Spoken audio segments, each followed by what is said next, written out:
The city of Jacksonville knows how to celebrate, and the fans from the eastern seaboard to the Midwest are here to ring in 2009 and root on their teams.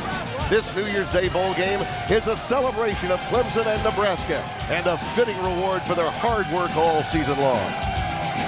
Hello everyone, I'm Tim Brando. Happy New Year and welcome to the 64th Conica Minolta Gator Bowl between Clemson and Nebraska. I'm joined as always by Spencer Tillman and Tony Barnhart. Fellas, the season appeared lost for Clemson at the halfway point, and look at where we are now, Tony. Well, Timmy, back on October 13th, Clemson was a lost football team when Dabo Swinney took over as interim coach. Dabo Swinney tapped into something special. They won 5 out of the last 6, and here they are on New Year's Day. No matter what happens, this is a big day for Clemson. I agree with that, and what a tremendous recovery effort by this Bo Pelini coach Nebraska Cornhusker team. Yeah. They come into this contest with a shot to win 9 games. What a great job in that year 1 of the recovery effort, but they'll coach with a heavy heart. He is defensive coordinator Carl. His brother lost their dad last week, so our thoughts and prayers will be with them. Another game of interest in the Palmetto State is taking place with South Carolina and Iowa. This has been the story of the game. Steven Garcia returning home to Tampa, Tony. No, it's really been a bad homecoming. 3 turnovers, 3 interceptions, 1 fumble for him. Chris Smalley starting the second half. Sean Green takes advantage. That's the second touchdown of the day. Put them up 21. They've had 13 turnovers in the last 3 games, 5 today. That's all for now. We'll see you at halftime. Coming up, Craig Bolerjack, Steve Berline, and Dan Fouts, Clemson and Nebraska, the 64th Conica Minolta Gator Bowl.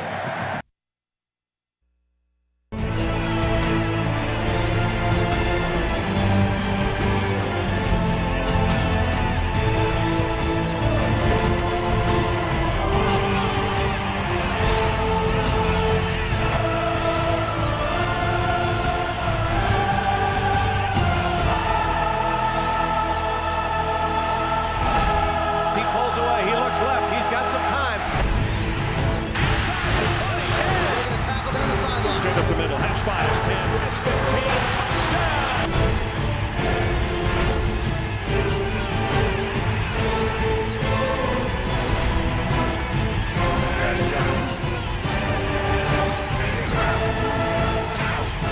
Oh my goodness.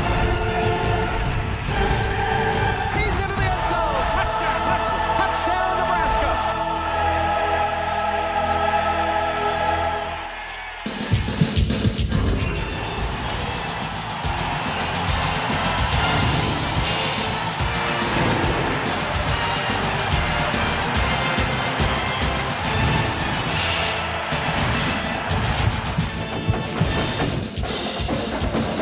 Happy New Year from Jacksonville. It's been a festive week. Yesterday, the Gator Bowl rolled through downtown. Today, game time, and a sea of red and orange awaits Nebraska and Clemson. It's the Conica Minolta Gator Bowl on CBS.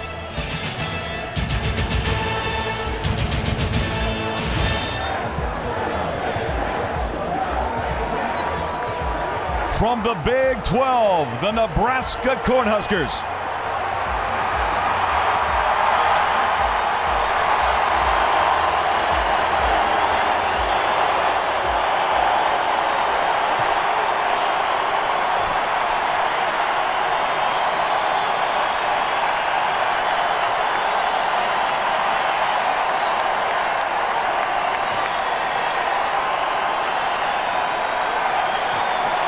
From the ACC, the Clemson Tigers.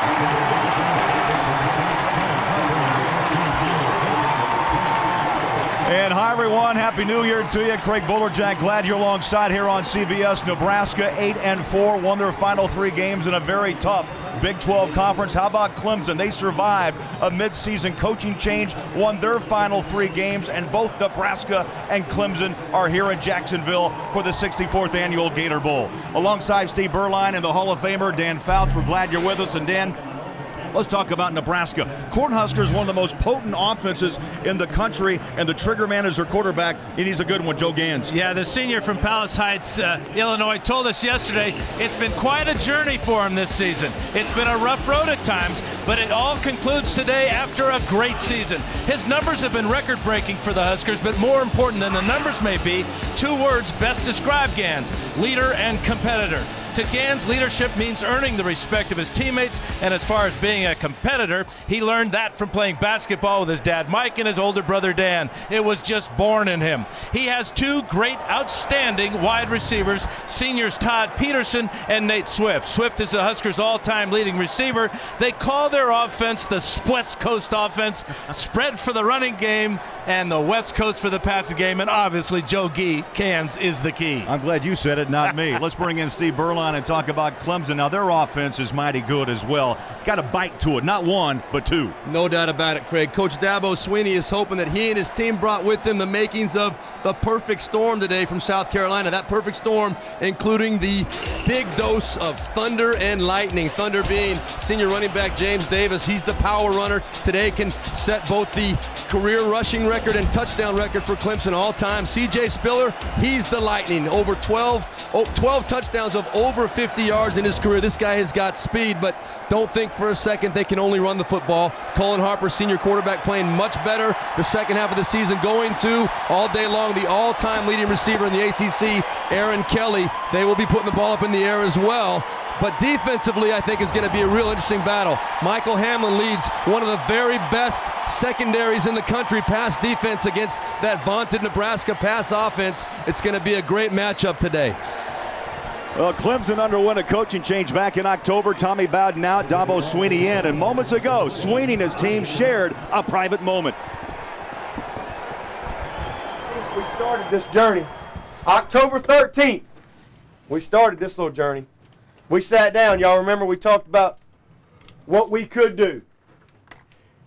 We didn't talk about what had happened. We talked about what we could do. We talked about what we had on the table. We set some goals. And at that time, October 13th, man, we was just hoping to make any bowl. It could have been the dang Sardine Bowl in Eastaboga, New Mexico. We'd have been fired up for it. But you know what? You guys learned a valuable lesson.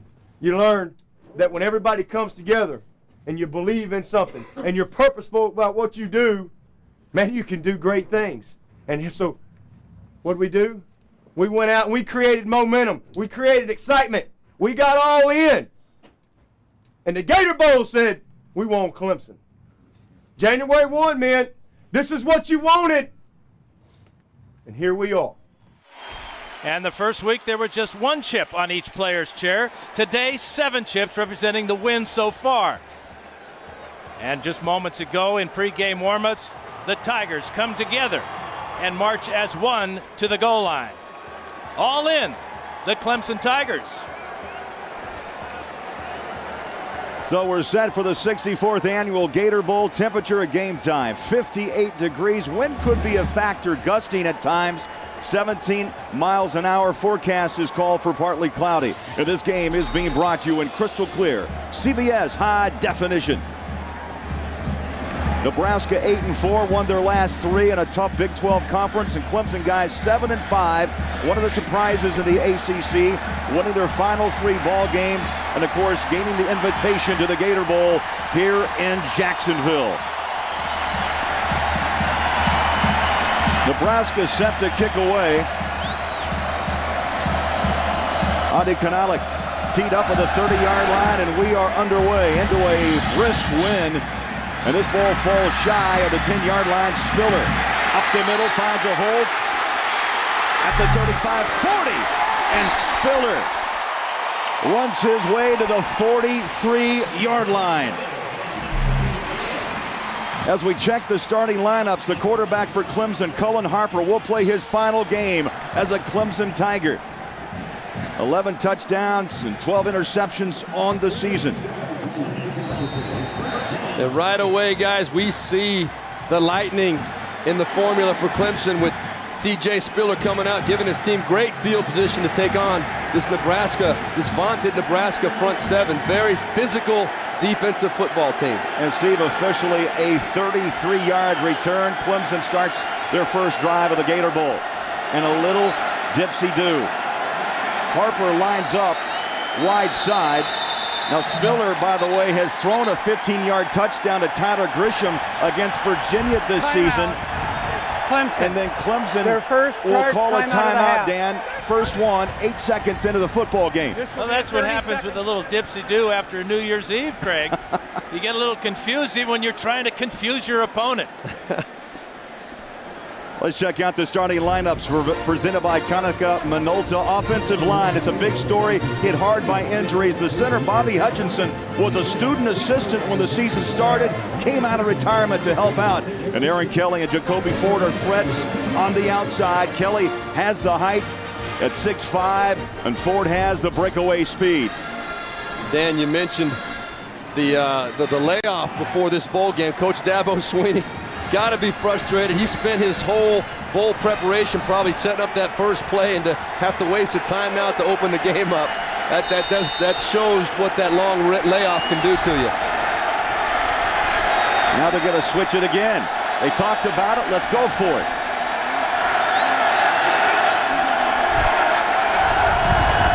Direct snap. Spiller in round. They're going to go to Harper. Rolling, looking downfield for the long ball. Tied up, incomplete. James Davis, the intended receiver. So after the timeout, they go back with the original play. It'll be 2nd down and 10. As we check out Nebraska, the Huskers up front defensively. Allen Steinkühler, Sue, and Potter. They've totaled 16.5 sacks. How about the linebackers? Well, they've suffered some injuries, but senior Tyler Wortman plays on. And the secondary is led by strong safety Larry Asante with 64 tackles on the season. 2nd down 10 from the shotgun. Harper rolls out, Chase down to the pocket and throws incomplete into the Clemson bench. And you saw the pressure from that defensive line. 23.5 of their 30 sacks this year have come from the defensive line of Nebraska. And twice now they have forced incomplete passes. You can see the pressure right up the middle. And I think that maybe Harper ran out of this pocket a little too soon, don't you, Steve? I agree 100%. There was no reason for him to scoot out to his right. All he did was run into more pressure. He could have stepped up and given his receivers a little bit more time to get open up the field. We'll see Harper in shotgun most of the afternoon. 3rd down and 10. First minute here in the opening quarter in the Gator Bowl. Again, flush into the pocket, throws over the middle. It's caught. Jacoby Ford breaks away and is popped at midfield, short of the first down. A pickup of 7 and a tough 7 yards for Ford. There's Bo Pelini, head coach of Nebraska, the rookie head coach, longtime defensive coordinator, once at Nebraska, Oklahoma, made a stop, a very successful stop at LSU. And you talk about improvement made measurably this year. The defense for Nebraska under his guidance this year has improved in almost every single defensive category significantly. That's the effect. That's the Bo Pelini factor for sure. And a little confusion on the Nebraska side of the ball. They call a timeout. So that evens up in a big hurry here in the first quarter. Dan, does that go with the 4-week, 5-week layoff? I think it does, but also a little bit of uncertainty as far as what you're going to see. You know, Clemson comes out with a trick play on their first play of the game, although I'm not so sure I would have called it after having called a timeout and shown Nebraska's defense that you're lining up in a different formation. They obviously were ready for the end-around pass, but now Nebraska thinking, well, hey, we got to be careful. Clemson may use another trick play here. It's 4th and very short, and they do have a decided advantage as far as speed is concerned in this ball game. I think also, Craig, what comes into play here is the emotional, the build up to this game. So much emotion, so much attention paid to it. Guys get a little bit excited. They maybe lose their focus a little bit, kind of distracts them, and always smart to call a timeout if you're not sure. So back to punt, Jimmy Mainers, averaging just under 41 yards a kick. And back to receive is Swift at his own 10-yard line. Good kick, wind behind him. Swift's going to let this ball bounce into the end zone. Touchback at the 20-yard line. A 50-yard kick. A 50-yard kick. as we bring out Nebraska's quarterback, Joe Gans, the senior from Palos Heights, Illinois. And look at the career numbers, nearly 5,000 yards passing, 42 touchdowns, and 17 interceptions. This season alone, 3,300 yards and 23 scores.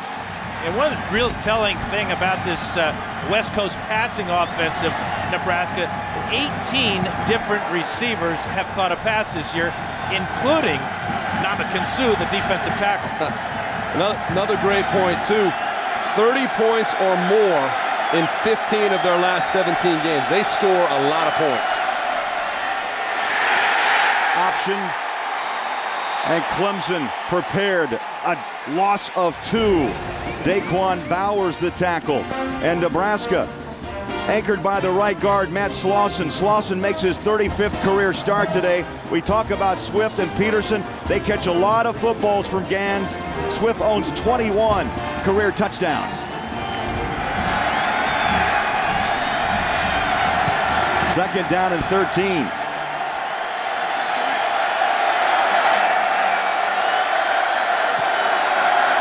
Gans goes shotgun. Throws a slant across the middle. It's dropped incomplete at the 25-yard line. And Nate Swift unable to bring it in. Let's check out the Clemson Tigers on the defensive front. Darrell Scott, the lone senior for the Tigers. Linebackers, watch out. Always on the football. Cavell Connor averages over 9 tackles a game. And guys, the secondary is one of the best in the country, led by the all-ACC catback Michael Hamlin with 6 interceptions. In fact, the 4 defensive back starters have 36 career interceptions. So Gans is going to be tested throwing the ball today. Clemson showing blitz. By the way, Nebraska has scored only 1 time this season on their opening possession. It was against Missouri, a touchdown. Gans on the rollout is caught around the shoe tops by the tight end McNeil, out of bounds at the 24-yard line. Well, this is a very fast, very experienced Clemson defense, and I'm really excited about this matchup all day long. You do not see Nebraska going 3 and out very often at all. Right away, this Clemson defense, very disciplined, very well coached. They come out playing with confidence, and they force Nebraska to punt on their first drive. Well, Dan Tetchner is in to punt away, averaging just under 40 yards a kick, and he will be punting into a brisk wind of about 20 miles an hour. And C.J. Spiller is set to return. Good snap, line drive, boot on the way. Drives Spiller back inside his own 35-yard line, stops and goes at the 30, pops to the 35, 40. Oh, a terrific return through Nebraska's coverage to the 41, a 43-yard kick and an 8-yard return. We're coming back to the Gator Bowl next on CBS. My name's Joe Gans, I'm quarterback for the University of Nebraska. My New Year's resolution is to not put too much trust in the Chicago Cubs and thinking they're going to win the World Series. Happy holidays, Husker Nation. Well, 3 plays on their first time on the field, 7 yards. Nebraska had it 3 plays, picked up 4.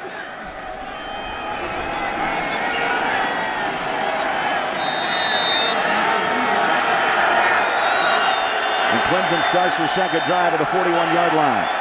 Chad Deal, the fullback, goes in motion. Up the middle goes Davis. And Steve Berline, James Davis will wear you down. C.J. Spiller is the breakaway threat. He's the Lightning, and Davis is the Thunder. And Davis, a senior, Spiller a junior, but Davis today, 112 yards and 2 touchdowns is all he needs to become the all-time leader in Clemson in both categories. But yeah, he is the power. He likes to wear down a defense. And this, by the way, Nebraska defense does not substitute a lot. That's an area Coach Dabo Swinney really wants to take advantage of. 4 wide receiver set, 3 set to the near side. Again, they hand out to Davis. It's a fumble on the ground, but recovered at the 40-yard line. Looked like Ty Steinkühler got the first pop on Davis, and they don't fumble very often. In fact, Dan, can you believe that? Only 2 fumbles coming in today with 793 career carries by James Davis. Well, that's not very often. No, and we talked to James Davis about this yesterday, and amazingly, we talked about how his statistic of only 2 fumbles in his career is almost impossible to comprehend. And then today, one of his first carries, that ball's on the ground. We tried to knock on wood not to jinx him, but Fortunately, his own teammate recovered the ball. Yeah, Mason Cloy covered up in the pocket, fires a dart, incomplete. Harper was going for Aaron Kelly, a big target at 6'5", the senior out of Marietta, Georgia. So again, Clemson will punt the ball away for the second time. And they will waste an outstanding field position for the second time. 6 plays that they've run from near midfield and not been able to get anything out of it except a couple of punts. And one of the things on that last play, Dan, Colin Harper does not look real comfortable to me in there. He kind of made his mind up to go up the field, I think. He had James Davis underneath coverage, pretty much wide open, could have easily picked up the first down. Maynard's first punt went 50 yards. Good high hanger. And a taken and then dropped. Nate Swift. Oh, he took a chance. Held on at the 17, a 42-yard kick. No return. We'll be back to Jacksonville after this.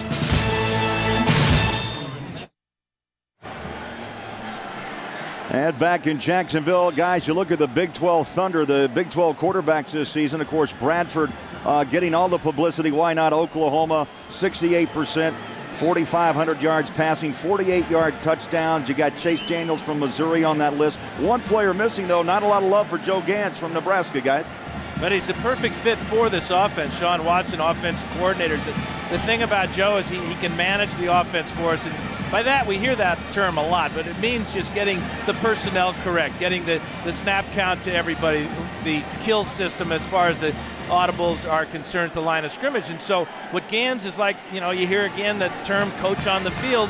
Well, that's what he is. He's an extension of Sean Watson, but he's also a very good athlete, can run the ball from this spread, and obviously can deal it to a bunch of different receivers. But the thing that concerns me is what Steve talked about in that first drive is the speed and quickness of Clemson's defense right now is really has the advantage over this big offensive line of Nebraska. I agree 100%, Craig. And when you talk about the numbers that Joe Gans has put up this year, though, any other conference, and he's the guy everybody's talking about, absolutely amazing the numbers put up in that Big 12 conference this year. Hello, Jr.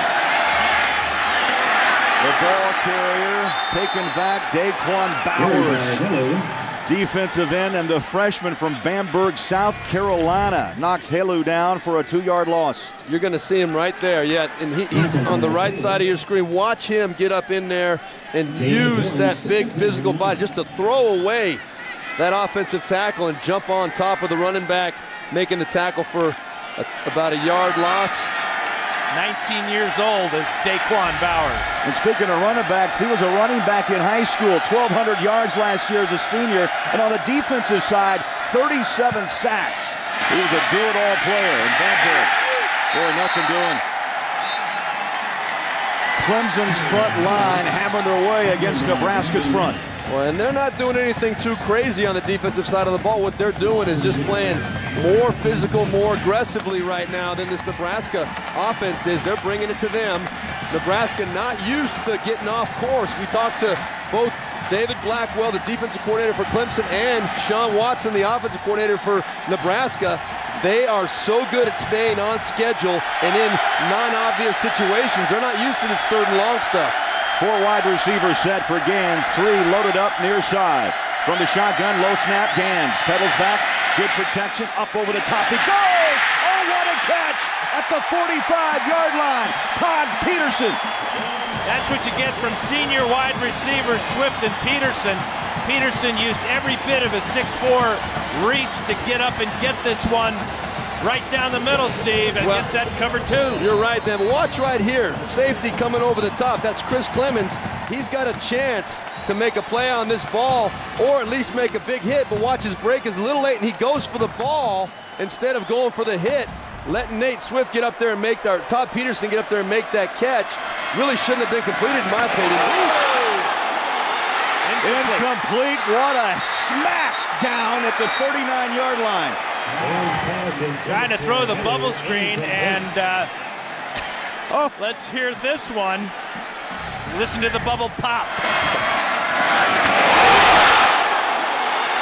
Yeah, I'm not sure that's not pass interference. He hit him before the ball got there, but it's behind the line of scrimmage. Totally legal. Great reaction by Chris Chancellor. Chris Chancellor with the big play, and I'm not so sure, Dan, that ball was not a lateral. That ball was very close to going backwards. If anything, it was straight down the line, but I saw it happen. I thought it might very well have been a live ball. Well, if it's straight down the line, it's considered a forward pass. Exactly, but I thought it might have been a little bit backwards, but it was close enough to where the question entered my mind. I'm sure it wasn't a lateral. Just check it out. As you can see, the swing by Halu and the hit by Chancellor seemed to be forward by about a half a yard. Definitely did. Second down and 10. Jump up front. No call. Gans switches things up at the line. Helu finally with some positive yards after taking that shot back at the 40. And Helu picks up about 3 to the 48-yard line. And Michael Hamlin, the cat back with the tackle. You think that Chris Chancellor said, hello? I'm thinking Helu was thinking he was wishing that was all he said. Goodbye, baby. Yes. Helu had a terrific end of the season. The final 4 games picked up 510 yards, and he worked his way into the starting lineup here. Yeah, replacing a pretty good running back in Marlon Lucky. Over 100 yards 3 straight times. Gans flush out of the pocket. Incomplete. DeAndre McDaniel pressured Joe Gans, and you look at the last 4 games, 18 carries for 128 yards, and rushing touchdowns 5. So yeah, he took away the starting job from Marlon Lucky, and we'll still see Quentin Castile as well today. That's right. Halu is the slasher, and Quentin Castile at 235 is the thumper. Everybody's got nicknames today. Jacoby Ford deep to receive for Clemson.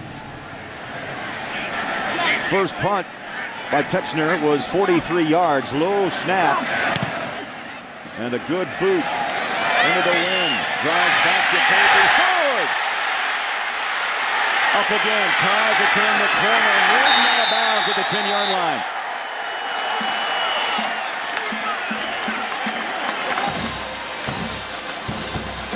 Well, after a bit of a shaky start, we're seeing some hitting here in Jacksonville, the Gator Bowl, Nebraska, Clemson on CBS.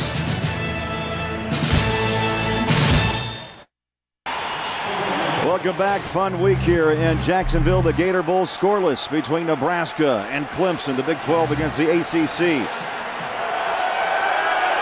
And we see lightning in the backfield back there for the first time. C.J. Spiller. Clemson starts her 3rd drive at the 10-yard line. 8:12 to play, opening quarter.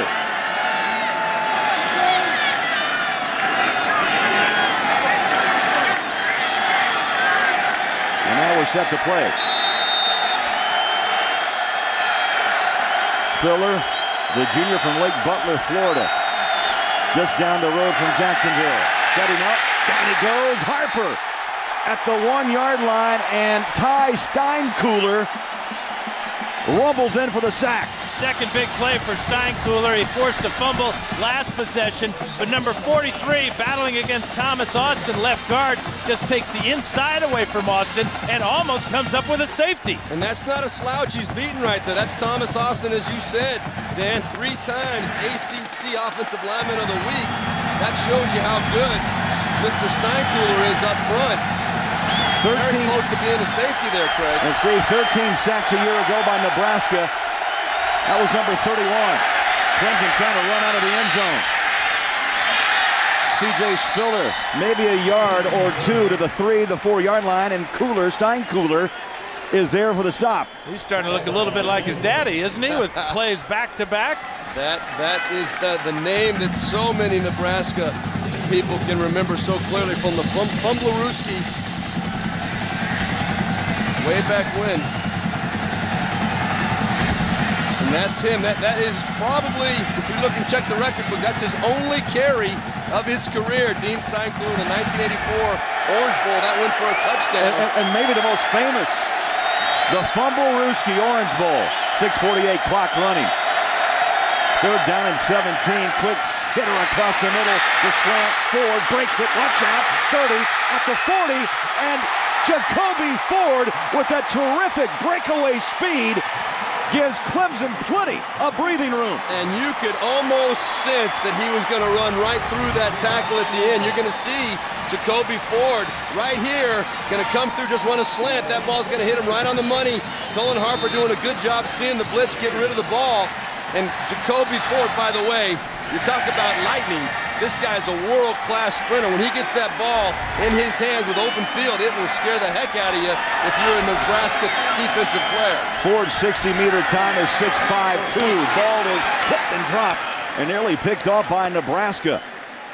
Xavier Dye with the drop pass that time, but you know, a missed tackle by Ricky Tenarce on that slant route, or it's a they're bringing out the punt team. Exactly right, and we talked about earlier, Dan, this Nebraska defense does not sub, and the only way that Clemson's going to be able to accomplish one of their main goals today, to get them tired out, to wear them down, is to convert some first downs. If you keep letting them come on the field fresh, you're going to have a hard time beating them today. You've got to convert, make some first downs. That was a big play for Clemson. Mike Palmer, the tight end, in motion, swinging out far side. It's grabbed by Ford and is bumped out of bounds right at midfield. Well, go to CBSSports.com for complete coverage of the bowl season. You'll find the latest news, analysis of every matchup, video previews, and live scoring game centers. It's all online at CBSSports.com. Now, one way that Clemson will try to wear down the Nebraska defensive line is with screen passes and play action. Nebraska gives up over 235 yards a game through the air on the defensive side. Shotgun, Harper sets the feet, throws across the middle. Fairburn, number 83, the senior from Duluth to Georgia, is tackled down near the first down marker. And that time right there, Cullen Harper doing a great job standing in the pocket under some pressure. Zach Potter was coming off the edge, and there was some good penetration. And the chains move. Chains move. Good pass by Cullen Harper, standing strong in there. That's Fairbur's third catch of the year, and what a great effort to get the first down, because he didn't have it until he was tackled. Well, this drive stays alive thanks to that 46-yard grab by Jacoby Ford. That pass covered 8. There's a pump, a throw, and a slant. Incomplete across the middle. Tyler Grisham. So Grisham with 36 catches on the season. We talk a lot about Kelly, we talk a lot about Ford, but the third man in that rotation for Cullen Harper, guys, is number 13. And perhaps Dabo Sweeney's favorite player. He brought him into our meeting the other day, gave him a big hug, and said, "This is my guy." Showed him off almost like he was one of his own sons. Teacher's pet. Senior out of Birmingham, Alabama. 5:25 to play, opening quarter. Set up the screen, far side is caught. Nebraska not fooled. Spiller with the grab, but for the third time, we're mentioning Ty Steinkuhler everywhere. You're going to see Steinkuhler. Here he is again right here. Watch, he does a great job of sniffing this out. We talked about the screens. Dan mentioned Dabo Sweeney said that was going to be a big part of the game plan, but boy, if Nebraska keeps adjusting and reacting as well as they are, getting to the football, you might get Dabo Sweeney away from that train of thought. Third down and 9. Shotgun, Harper. Long snap count. Two-step drop, fires a strike, and is caught. Lean out, trying to grab another yard or two is Kelly. You know, a lot of times you're asking your defensive end to do this. Check out Zach Potter this time as he takes C.J. Spiller out of the backfield. Now, this is a mismatch, Steve, I think. You got Spiller who runs like the lightning, and big old Zach Potter doing a great job with pass defense. And by the way, though, you had C.J. Spiller on the wheel route going down the sideline. If Cullen Harper might have wanted to take a chance, that might have been a good matchup to try and exploit down the field. Oh, I think so. Fourth down and 1, timeout called. And a timeout, Nebraska.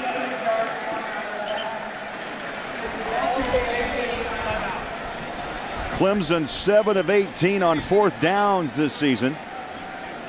Well, Sunday, the NFL on CBS puts on the AFC wildcard game. Ray Lewis and the Ravens battling Chad Pennington and the Dolphins. It all begins with a special playoff edition of the NFL Today.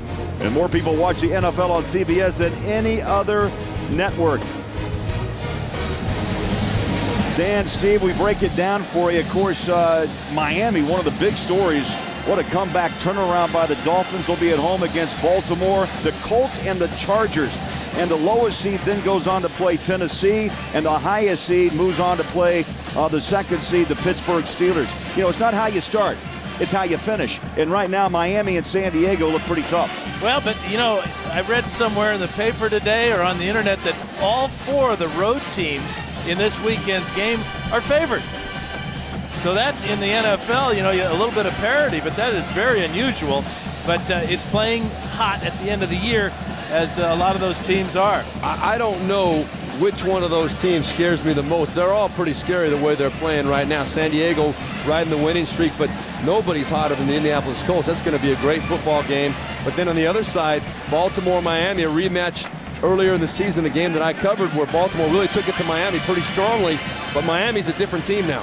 They are a different team, but I'll tell you what, going up against that Baltimore Ravens defense, they are so good. I'd have a hard time picking anybody over them right now. And Ray Lewis really has not lost a step. I mean, this guy's been around forever, but still with the intensity he brings, that should be a dandy football game. It continues to amaze. Number 52 for Baltimore. Keeps on doing it year after year. 10th play of his drive, 4th and 1. 4:06 to play. They put Deal now right behind Harper. Palmer in motion at tight end. They're going to go with the legs of James Davis. Didn't get it. And short. They'll mark him at the 31-yard line. Needed to get to about the 30.5. Yep, and you're going with thunder. That's exactly what everybody in the stadium knew Dabo Swinney would probably do. A lot of confidence in his offensive line, going right behind Thomas Austin, that left guard, against Mr. Ty Steinkühler again, right over the top, and it looks like Nebraska may have won that battle as well.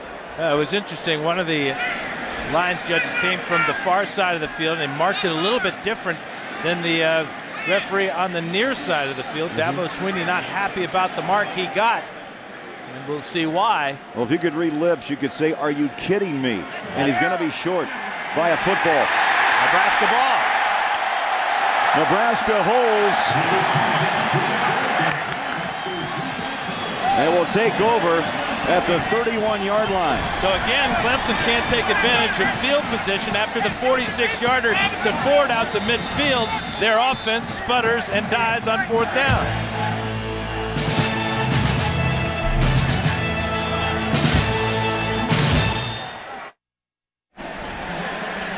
A picture-perfect day in Jacksonville. MetLife is providing today's aerial coverage.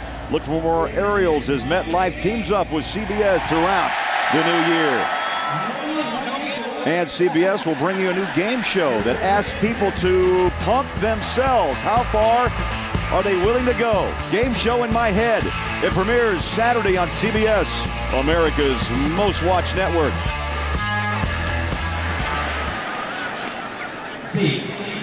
Scoreless between Nebraska and Clemson. Tigers with 16 offensive plays. Time of possession, guys, nearly 6.5 minutes here in the opening quarter. Still over 4 minutes to play. Yeah, this is an area, Craig, where Nebraska usually dominates. They are one of the very best in the country at possessing the football. Time of possession only twice in the last 15 games have they been on the short end of the stick as far as that goes. On first down, play action, Gans has the ability to break a pocket down and runs out of trouble.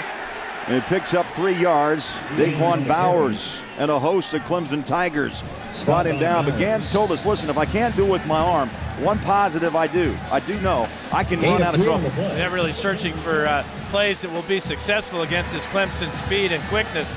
They usually win on first down. They stay on schedule. But right now, Nebraska not having any success winning on first downs. And I'll tell you what, number 93, Daquan Powers, is an impressive-looking athlete. The way he closed down and made that tackle. Play action, set up a screen, middle screen, and it's caught by Marlon Lucky and fights his way past the 40. They're going to mark Lucky down at the 41-yard line. Well, I'll tell you what, Clemson very lucky for this man being right here. This play was set up very nicely. Was going to be for a lot more yardage if Marlon Lucky didn't run into that referee. There was a nice seam coming up in there. I'm not sure that Chris Clemons would have been able to come over and make that tackle had not Lucky run into that referee. Very unlucky. 23rd reception for Marlon Lucky on the season. But he did pick up the first down, and it's good to see Lucky in the lineup. We're going to see 3 running backs for Nebraska. We've seen Hello, Lucky, and Quentin Castile would be the short yardage running back, but you're right, Steve, that was unfortunate or unlucky for the Huskers. 1st and 10, Nebraska at the 41-yard line. Play action rolling out. Up top goes Gantz, and that ball flutters into the Nebraska sideline. Well, it seems as though Clemson's got Nebraska's number all the way across the board right now. You're going to see some great hitting against the run right there. Daquan Bowers knocking him down right in his tracks. And then, again, everybody just seems like everything Nebraska's trying to do, the big hit on the screen pass right there, everything Nebraska's trying to do today, Clemson is beating him to the punch. Nebraska has not been able to answer the speed of Clemson to this point. And Nebraska 5 carries, just 3 yards so far. Rolling out Gans, pressure from the backside. Gans steps up, fires, incomplete. And that was Niles Paul, the intended receiver. And again, pressure, Darrell Scott from his nose guard spot. And the big number 97 carrying those 310 pounds. Pretty fleet-footed big fella. Yeah, it looks like the Nebraska offensive line's pitching a no-hitter so far, but this is why. This is an outstanding defense. David Blackwell and Ron West, the interim co-defensive coordinators, have got to be very pleased with the way their unit's playing in this first quarter. They've just dominated. I know I'm very impressed. You're talking about a Nebraska offense that no one has really been able to find a solution to stop all year long. So timeout on the field. Well, we wish you a very happy new year from all of us at CBS Sports, America's most watched network. 2009. And it came in with a bang here in Jacksonville, Dan. Last night, what a fireworks show at the strike of 12. Yeah, I really appreciate it. I didn't hear it, though. I wasn't up that late. I know you were. Oh, yeah. You were out there with the revelers and having a great time. How could you not hear that? You could almost throw a football. You probably still could. Far enough to hit where they were shooting those fireworks off from our hotel. Yeah, it sounded like the war zone there for a while, that's for sure. Beautiful scene at the Jacksonville landing last night. Nebraska breaks the huddle, 2:21, and the Huskers surprisingly using all 3 timeouts here in the opening quarter. That's not what Bo Pelini had in mind, I guarantee you that, to burn all 3 of his timeouts in the first quarter. 3rd down and 10, Huskers at their own 41-yard line. Shotgun, Joe Gans. Pedals back, sets up the screen, caught, Lucky. Stiff-arms his way around the corner and is bumped out of bounds at about the 43. And again, Clemson, led by Daquan Bowers, pressuring the quarterback. And Clemens, a free safety with the tackle on Lucky. Yeah, a real good scheme that time. A 4-man rush. They went with 6 defensive backs and then added a linebacker to the pass pressure. And again, Gans forced to throw on the run, and now has just completed 3 of 9 here in the first quarter. An amazing closing speed for this Clemson defense. When they see the ball in the air, they close the gap. Split second. It's impressive to watch. Kitchener, another fine kick into the wind. Spiller at the 19. Spiller stops and goes. Stops and goes again at the 20. In trouble. Breaks the tackle. Trying to turn the big corner at the 25. To the 30. To the 40. Spiller. 45. Spiller at the 50. Can you believe that return? Steve, you called him lightning. That was like a lightning bolt, all jagged. Great desire, pinned against the sidelines. How many does he make miss? There's 2. That's a swipe across the forehead. That's 3.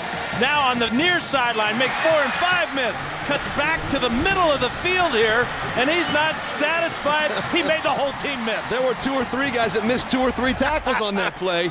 And if I hadn't seen him do that repeatedly during the course of the season, I would have been surprised, but not surprised. And his teammates, they know what he's capable of. They keep flying around trying to make blocks for him. 38-yard punt and a 33-yard return. Right up the middle goes Davis, so they come back with thunder. Well, Red Lobster presents today's Scholar Athlete, and it happens to be C.J. Spiller, Sociology, Dean's List this semester, a career GPA of over 3.0, and Red Lobster's commitment to the investment of our future is shown today by donating $1,000 to Clemson's General Scholarship Fund. And he's got a 4.0 on punt returns here in the first quarter. He sure does. A minute to play, opening quarter. No score, but back and forth we go. This time Nebraska wraps up Davis, and it's the weak side linebacker Blake Lawrence with the tackle. Davis, by the way, a big happy birthday. 23rd birthday for James Davis. Well, we all know what he wants for his birthday, a nice Gator Bowl win to end this career. But what he also mentioned would be nice would be to get, about 112 yards and 2 touchdowns. He said that'd be a nice little bonus package. 3rd down and short. Davis alone back. There's pressure, and it looked like Steinkuhler made contact with Bobby Hutchinson, the center. We'll hear Jack Wood. Prior to the snap, offside, defense number 43. 5-yard penalty results in a first down. Steve, this is a Pac-10 crew, and Steinkuhler, that's the first penalty whistle today on either side. Yeah, that happens oftentimes when there's a guy in motion. Those defensive linemen see movement out of their corner of their eye, and Steinkuhler trying to get a jump on the center, Hutchinson. It's flagged for it. Well, Dan, you know so well that first step, that initial reaction is where a play is either won or lost as far as the physical battle up front. Steinkuhler very quick and explosive off the ball, a little too early that time. Clemson spreads the offense, handoff Davis, breaks the tackle to the 23-yard line. That ends the quarter, and Clemson is on the move. Scoreless after 1. We'll return to Jacksonville after this message and a word from your local station. You're watching the Conaca Minolta Gator Bowl only on CBS.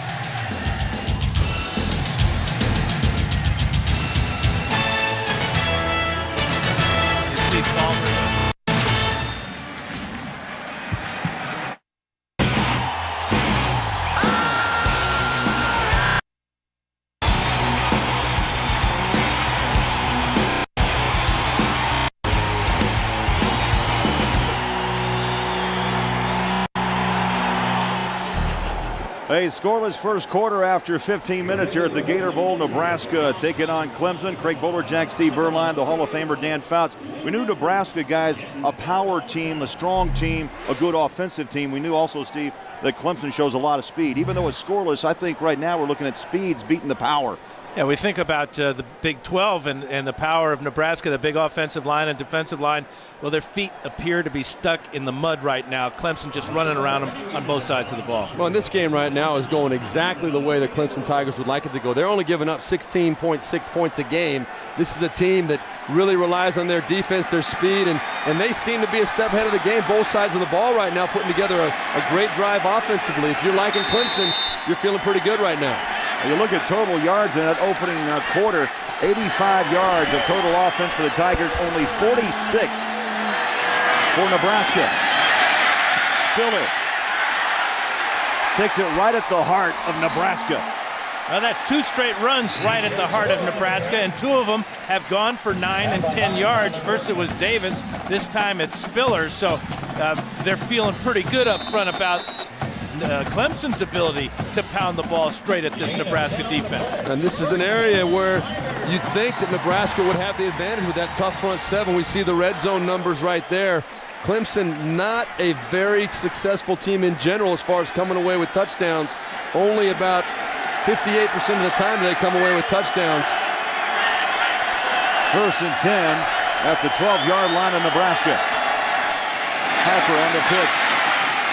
Bouncing outside, Spiller, and is taken down after a pickup of 1. There's a flag, late flag on the far side. That's a horse collar tackle, and so it'll be half the distance against Nebraska. But you can hardly blame Murillo for the tackle. If he doesn't make it, it's a touchdown. Defense number 6, horse collar tackle. Penalty will be half the distance to the goal, automatic first down. Well, you're going to see Armando Murillo come in from the side, and Dan, you're right. If you don't watch out with C.J. Spiller, if he gets to that edge, it is a touchdown. Murillo doing the only thing he could do, and probably when you ask the coach, they probably say, you know what, we'd rather take the penalty than give up the touchdown for sure. Fortunately, C.J. Spiller did not get hurt. That's the reason for the penalty, is the fact that the running back or the person with the football goes down in such an awkward position. That's why they've got to call that penalty. Clemson with a 1st and goal at the 5-yard line of Nebraska. Under center goes Harper. Dylan Davis in the backfield, and they give the ball to Davis. Pushes his way to the 4. And Colton Kohler, the middle linebacker, junior out of Harvard, Nebraska. There he is, number 54 with the tackle. Yeah, Harvard, Nebraska, a small town, less than 1,000 people in Nebraska. And when he first came to the team, defensive coordinator Carl Pelini said, "You're transferred in from Harvard?" I said, No, Coach, I'm from Harvard, Nebraska. Well, the reason Bo Pelini asked him, too, he did not seem to be picking up one of the concepts, and he said, "Are you sure you're from Harvard?" No, Harvard, Nebraska, not that Harvard. Davis goes in motion, sets up top of your screen. 2nd down goal. Harper pumps, looks, chased out of the pocket. In trouble, tries to turn the corner. Little push pass, and it's incomplete. Well, he's lucky that little push pass wasn't picked off by Anthony West. But again, it's finally, after really good pass protection for Harper, the Cornhuskers get after him and chase him to the left side of the field. Makes it a very difficult throw and a real gamble here. You're right, Dan, and that ball very easily could have been tapped back into the field of play as well, and someone else coming that way pursuing might have been able to catch that football and in the drive, a very promising drive for the Clemson Tiger offense. 8th play of this drive, 3rd down and goal, just inside the 5-yard line from the shotgun. Harper steps up, flags are down. False start on Landon Walker. Down goes Harper, but yeah, multiple flags are down. Interesting formation that time. Did you notice that both Davis and Spiller were in the backfield with Harper? And we'll get the call now from Jack Wood, the referee, this crew out of the Pac-10. Prior to the snap, false start, offensive left tackle, 5-yard penalty, down remains 3. Please reset the clock to 13:08. Thank you. Well, actually, that's probably a good thing for Clemson. The fact that Colin Harper got sacked on that play, they get another shot at it. You see what Nebraska's done this year in the red zone. Kind of an average number for a defense. They'd like to keep that number down in the low 50s to be considered pretty solid in the red zone. Well, 3rd down and goal. The penalty pushes Clemson back just inside the 10-yard line. Shotgun, Harper takes the snap. 2-step drop, throws a dart far sideline. It's caught. Kelly pushes his way to the 2-yard line. Kelly, I'll tell you, what a big target, Dan. 6'5", 190, and 61 receptions on the season for Aaron Kelly. But did you notice how Murillo was playing off Kelly, knowing that at 6'5", that the fade is a good route to run down here, but very difficult to run against a cornerback who's 6 yards off. That's why they threw the hitch in front of him, and a solid tackle by Murillo kept Kelly out of the end zone. And you know what? That's exactly what Murillo was supposed to do. Give up that short pass, come up and make the tackle. They had a blitz coming. Great open field tackle by Murillo. And Mark Buchholz. Blocked! The 20-yard attempt is knocked down. Ndamukong Suh, the young man from Portland, Oregon, born in the Cameroon. The best player on this Nebraska defense comes up with a huge play to deny Clemson a field goal. Well, I'm not so sure that Buchholz, it just seemed like that ball came out kind of low to me. I don't know. You know, you're right, Steve, because it looked like Suh might have blocked it with his elbow and not his hand. Number 93 getting up in the air. Well, he's 6'4", but this is a weird-looking kick. Look at the follow-through, too. That he barely even followed through after he hit the ball. That ball never got up the way it's supposed to be. And Pelini, of course, and his staff, his team, very excited. Well, maybe Bo Pelini not too excited, but Nebraska excited.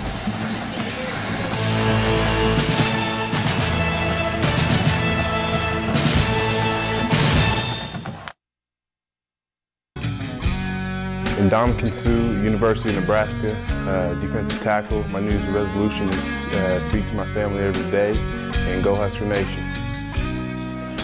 And Ndamukong Suh, 6'4", 300-pounder, a first-team All-Big 12 selection. Why not? 68 tackles coming into this game, 5.5 sacks, and 2 interceptions. A junior out of Portland, Oregon. Those 2 interceptions, Craig, he returned both of them for touchdowns. And also caught a touchdown pass. And you know what his name means? Ndamukong means House of Spears. And we're not talking Brittany. Saw that coming, did you? Oh, yes. Did I telegraph another one? I never saw it coming. I should have seen it coming, Dan. I didn't see it. 12:22 to play in the opening half. The 64th Gator Bowl here in Jacksonville, matching Nebraska and Clemson. The Cornhuskers at the 20-yard line. And from the shotgun is Gans. Helu trying to bounce outside and is dropped for about a 2-yard loss at the 18-yard line. Butler, the cornerback, with the tackle. They're just not going to make anything going wide, especially if the play is designed to go inside. The speed and quickness and pursuit of Clemson right now just overpowering. You know, you look at this matchup, Clemson is ranked 15th in the country in total defense, under 295 yards they give up per game to their opponent. Then you look at the offensive stats of Nebraska, they rank 12th in the country in total offense at nearly 460 yards a game. That's the beauty of this matchup, and it really is a testament to how well David Blackwell has prepared this team, this whole Clemson staff.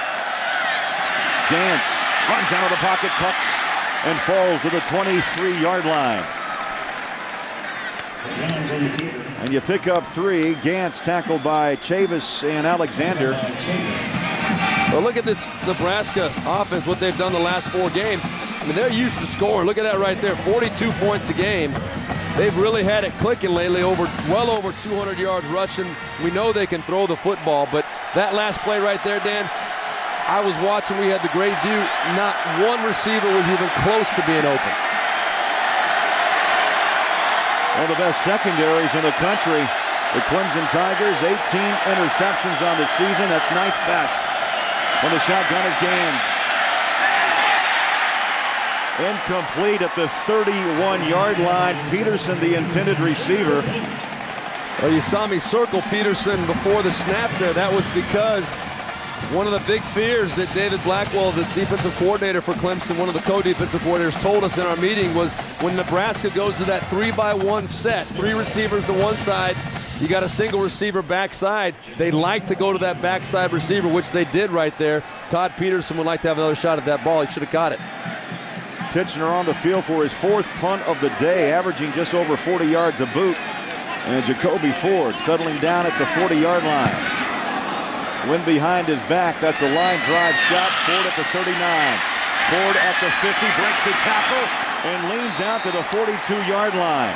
And again, Clemson guys setting themselves up in fine field position. A 38-yard kick and a 20-yard return. Back to Jacksonville after this.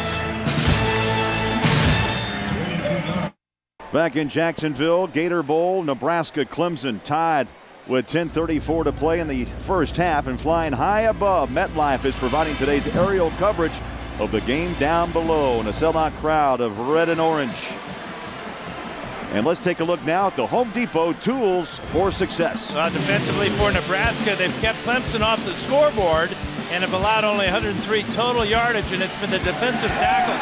Here's Ty Steinkuhler with a forced fumble here in the first quarter, and then he gets the only sack of the game. Almost picks up a safety, then his buddy right next to him. And Ndamukong Suh with the right hand denies Mark Buchholz the field goal. 0-0 our score. I think that block was almost with his armpit more so than his hand. You look at the first 4 possessions by Clemson. They start at their own 43, punt, then a punt at the 41. They start deep at the 10. They break out 58 yards, but gave it up on downs. And then that last possession ended with that blocked field goal. Well, and again, right now, starting at the Nebraska 41, with the exception of the one drive that started at the 10, Clemson has had a tremendous edge with field position all day. Harper steps up in the pocket, slings it out. Oh, through the hands, Jacoby Ford.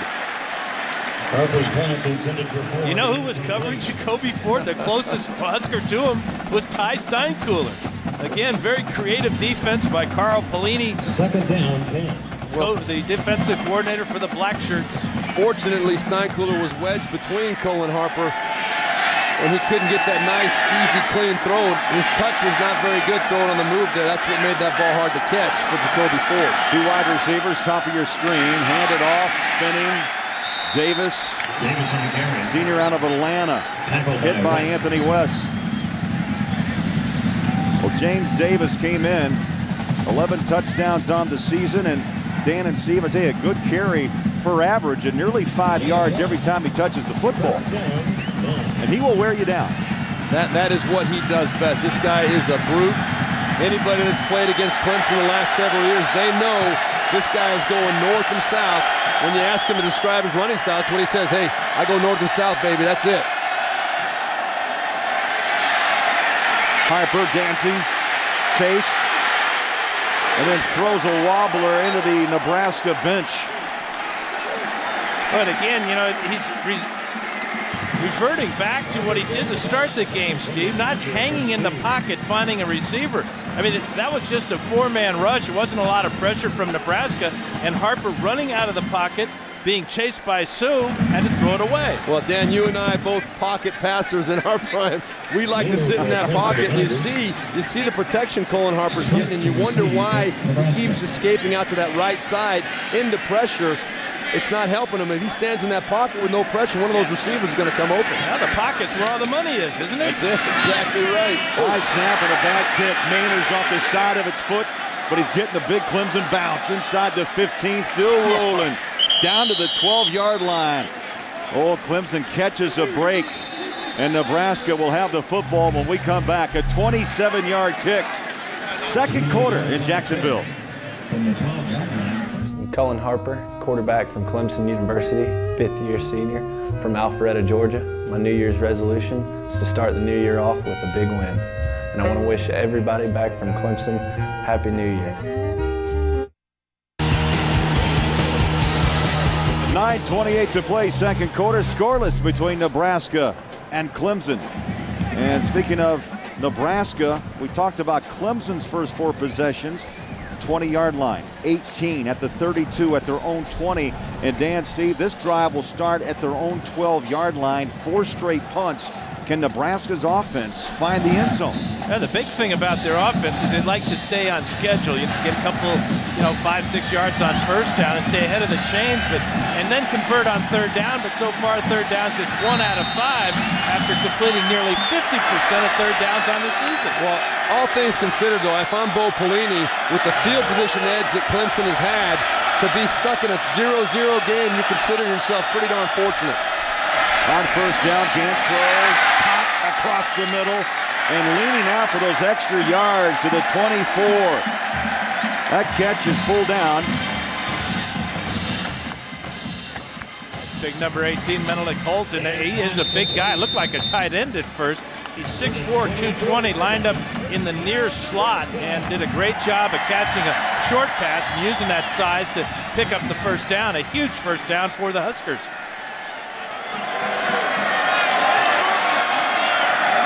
For a first down at the 24-yard line. Clock running up on 9 minutes of play in the first half. Handoff, Castile. Bangs, you hear those pads popping to the 32-yard line. And a few extracurricular activities after the tackle. And coming up on the Geico halftime report, Tim Brando, Spencer Tillman, and Tony Barnhart are here in Jacksonville. They'll get you caught up on all the scores and highlights and preview all the New Year's Day Bowl action. That's coming up on the Geico halftime report. That was Castile's first carry of the day for 8 yards, and I was wondering when we would see him because Hello and Lucky not getting it done, but you bring in a bigger back in number 19, and he picks up 8 easily. Yeah, go 6'1", 235, Lucky 215, and Hello 215. That ball is thrown away into the Clemson bench, incomplete. Really smart play by Gans as he got immediate pressure from Kevin Alexander. Smart play by Gans to toss it away, but really good game planning by Clemson, knowing that the read option play fake from Gans was coming to the near side. I'm really impressed with the discipline of this Clemson defense. There has not been one time today, and we see the films going in this game. Gans gets to the edge a lot on that read zone fake, coming out with the pass. He's not even had a chance to find anybody down the field today yet.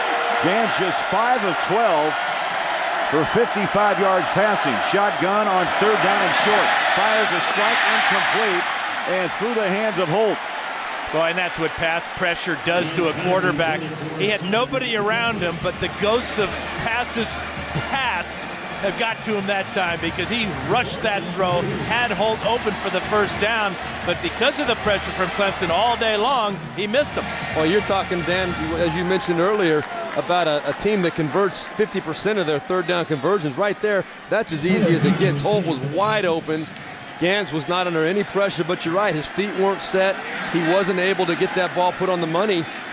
Should have been an easy conversion for Nebraska. And Titchener is back for his 5th punt of the day. The wind behind him. Gets it up and hangs it down to the 24-yard line, and no return for Spiller. Outstanding punt by Titchener, forcing Spiller to the sidelines, and nothing he could do but his momentum take him out of bounds. 44-yard punt. And Saturday, women's basketball returns to CBS as LSU battles number 1 ranked UConn, or Minnesota takes on Illinois. Then 8th ranked Tennessee travels east to take on Rutgers. Then it's the men's turn as CBS continues on the road to the Final Four as North Carolina State takes on the Gators from Florida. That's Saturday right here on CBS. And of course, the Gators under Billy Donovan's direction, back-to-back national titles, trying to rebuild that Gator program. And Clemson on 1st down runs for maybe a yard. Spiller past the 25 to the 26 and knocked down by Sievers. Good job by the Nebraska defense there. You saw Colin Harper fake that bubble screen out there to the right side and had the delay draw to C.J. Spiller trying to pop one back inside, but Nebraska stayed home, kept it to a very minimal gain. You see Spiller's numbers, just 4 carries on the afternoon and 13 yards. Shotgun Clemson. Harper batted down, incomplete. Big Zach Potter got up and knocked that one down. 6'7". Easy for him to get up and knock it down. Now you look at all the Nebraska helmets, you'll see a sticker on it today with AP on it, and that is in remembrance of Anthony Pelini, 85-year-old father of Bo, and also his brother Carl. Mr. Pelini passed away December 23rd, and we send our best to the Pelini family. Quite a guy, a World War II decorated hero, father of 8, grandfather of 26. Tremendous influence on both of his sons and the whole family as well. Play clock is down to 3. That ball is up high in the air, and Harper throws it into the Clemson bench. I don't know if that ball was deflected or not coming off his hands, but a poorly thrown ball. No, you know who was deflected was Colin Harper. He was hit very cleanly by Tyler Wortman with the pressure, hit him right in the rib cage. And you're going to see it right here. Colin Harper had really no option but to get rid of this football. You see Wortman coming through right there. Boy, those are the kind that hurt us old quarterbacks, Dan. You get that exposed rib shot. Yeah, he'll be feeling that in about 20 years, just like you. Low snap. Mainers kicks it away. Into the wind. High hanger. Oh, great special teams tackle. Nate Swift, I think for a moment thought he may have the first step. And Swift taken down at just outside the 25-yard line. Just another example of again, the speed of Clemson and the very solid tackling they've had today. Nate Swift, I don't think he's used to that first guy making the play on him when he catches those punts. But today, very, very sure-handed tackling by the Clemson defense. Well, the Youngstown connection. You know, the Pellinis and the Stoops from Youngstown, Dan. And boy, this is a tight group, and it's amazing. The brothers Pellini, the brothers Stoops all found themselves major players in college football. Yeah, all products of Cardinal Mooney High School in Youngstown. And a lot of W's. Congratulations to Mike and to his brother Mark. They got that Arizona program turned around out in the Pac-10, won a bowl game for first time in a long time for the Wildcats. That Oklahoma program pretty good.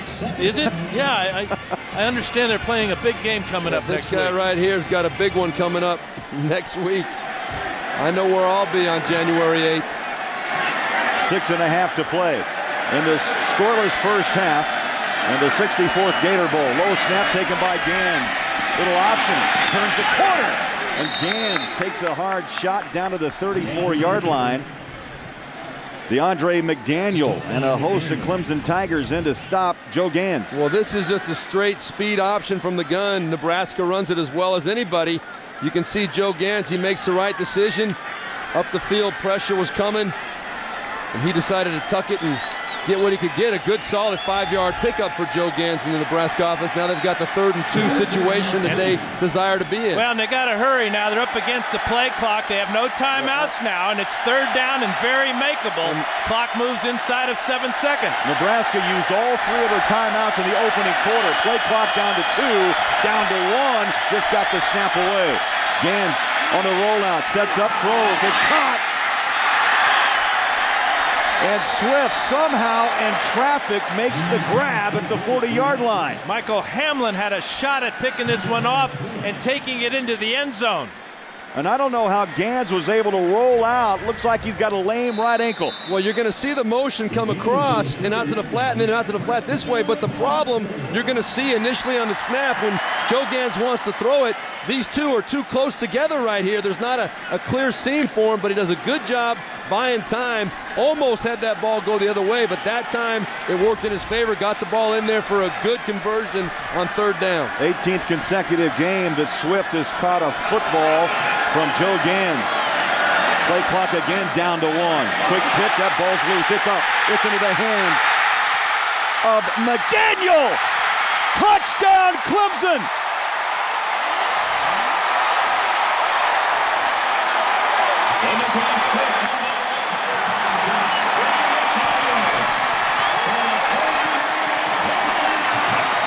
This is just another example. Right here is McDaniel. He comes up the field, makes Joe Gans pitch the ball, gets a hand on it, and then is athletic enough to pick that ball up and take it to the house. The speed of Clemson, again, illustrated very clearly. Nebraska does not have an answer for it. McDaniel with long arms at just 6'1", but running and just daring Castile to make the tackle before he got in the end zone.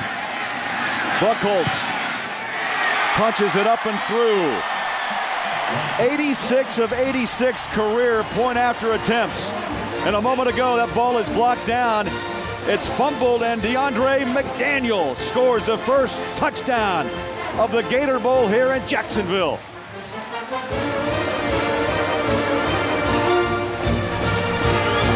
$7-0 Clemson over Nebraska. We'll be back on CBS. Hi, everybody. Tim Brando coming up on the Geico Halftime Report. Spencer Tillman and Tony Barnhart will join me with scores, highlights, and previews of all the action going on this New Year's Day. Happy New Year to you all. And now let's get it back up to that talented trio anchored by Craig Bolerjack. Bowler. All right, Timmy, thanks so much. 7-0. Clemson defense scores the first points here in the Gator Bowl, and McDaniel goes 28 yards off the Nebraska fumble. Tremendous athletic play. McDaniel, not a big guy. 6'1", 200-pound sophomore, but boy, can he get up the field and is a tremendous athlete to be able to bat that ball and pick it up and take it for the score. I'm telling you guys, this game is going exactly the way Clemson wants it to go right now. Dabo Swinney's got to be pretty fired up. Well, he asked his players after the coaching change midseason, are you all in? And oh, they're all in. All right. Buckholz. Boy, he drives this ball deep. Taking 1 yard deep is Niles Paul. Upended, still on his feet. Did his knee hit the ground? Yes, the official steps in and blows that play dead at the 21. Now McDaniel's an undersized linebacker at the top of the screen there, but he's got the speed, and that's what the whole premise of this defense is based upon, is speed. You take a smaller guy, but you use his speed and great reaction, athletic ability, and you get yourself a quick 6. And that's a great point, because really McDaniel has the size more of a free, strong safety at 6'1", 200. You put him on the edge, and boy, he can make some really disrupt the play. Swift and Peterson, the 2 wide receivers, top of your screen, 1st and 10, and Nebraska with the football down by 7. And they're going to stay on the ground and nothing doing. Clemson wraps up Castile. So all 3 backs, except for a run by Lucky. Nebraska not having any luck against Clemson's front. Well, this is the read zone. The premise is based on definitely coming down and letting the defensive end come up the field. If he bites on the run, you pull it. If he doesn't, you give the ball. But you got to win with the down block from your left tackle, left guard. That's what the whole thing is based on. The right read was made that time by Joe Gans, but the inside blocking, the double team coming down was not very successful at all.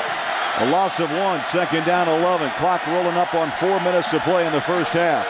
From the shotgun as Gans looks one way, fires the other, straight across the middle, and the catch is grabbed by Paul at the 30-yard line. But boy, what a hit Gans took just after he released it. Well, what a great job of finding a guy over the middle, looking to the right side, and at the last minute, looking back over the middle, and then for all his efforts, he's going to get drilled right in the chest. But he does find Paul before he gets the collision in the backfield, and now brings up again a 3rd down and short, something that the Huskers desperately need to convert. Well, that was Daquan Bowers, the 19-year-old defensive end for Clemson. What a tremendous physical play, but not quite there quick enough to make a difference. Nebraska 2 of 7 on 3rd down conversions. They'll make that now 3 of 8 as the ball goes to Castile, and he rips off big yards to the 39. That's a power play. Pull the guard from the weak side. You get number 68 out in front. That is Keith Williams with a super block right there. Boy, he just KO'd the strong safety there. That's Chris Clemons coming up. Yeah, Chris Clemons is wishing he never met Keith Williams. I guarantee you that right there. And then finishing it off with Quentin Castile running over the top. Good, strong physical play all around. Nebraska picks up their 5th down of this first half. And the handoff again. Castile finds some running room, picks his way past midfield, and they'll mark him down at the 46-yard line. And Chris Clemons the tackle, and there's a flag down. Dan, you're right, at the 44-yard line. Yeah, and you wonder about Nebraska's offense. They get a couple of good running plays here, but this one is going to be holding against offense number 67. Their center, Jacob Hickman. Replay 1st down. And remember, Craig and Steve, Nebraska has no timeouts to run their hurry-up offense with. And their regular offense hasn't been very good either, especially in the running game, as that defensive line, led by the true freshman, Daquan Bowers, just dominating the Husker offensive line. Well, Castile, as we can see, the only one experiencing any success at all today of the Clemson running backs. Marlon Lucky has not had a chance to carry the ball yet, but Castile, they may have found something here going with that power game you were describing, Dan, getting that big body up in between the tackles. It seems to be fitting in pretty well right now. Well, Castile has had success, most of the success right here on this drive. From the shotgun again, Gans fires a strike right on the numbers of Nate Swift. And Swift over the 40 to the 42-yard line. That's really the great thing about Swift and Peterson, is they're very experienced as receivers. They're both seniors, but they give their quarterback a good target. That was really a sharp hook route by Swift, and the timing between the best friends, the receiver and the quarterback, Gans, was absolutely perfect. Well, coming in today, Swift was the all-time leading receiver as far as receptions for Nebraska with 163. He only needed 36 yards today to become the all-time yardage leader as well. He's on his way. Ball may have been deflected at the line of scrimmage. And that ball was tipped by Brandon Thompson, the freshman. Boy, how's the future look for the Clemson defense with Brandon Thompson, a true freshman, 6'2", 315? Are you kidding me? Seeing what Bowers is doing. Lined up next to Bowers, 6'4", 275. I'll tell you, that's a scary left side. One's the nose guard, Bowers the defensive end, and this crowd now getting a little noisy on 3rd down and 6. A minute 42 to play. Nebraska down by 7 with the football late here in the first half.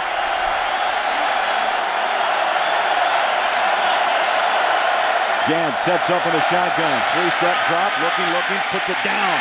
Turns the corner. On his back foot, throws. Caught! You know, we talk about the attributes of Joe Gans earlier, leadership, competitor. This is what it's all about. Under duress there, now he gets his team to the line of scrimmage. They're going to go hurry up because they have to. Once the chains are set, the clock will run, but what a play by Gans. That's the beauty of Joe Gans right there, using those feet, buying some time, making a play. A pass play of 23 yards, 1st and 10. And Craig, the chains on the far side of the field got all tangled up. Nebraska catching a bit of a break with no timeouts remaining. And it was on the Nebraska sidelines. You think there's a little monkey business going on over there?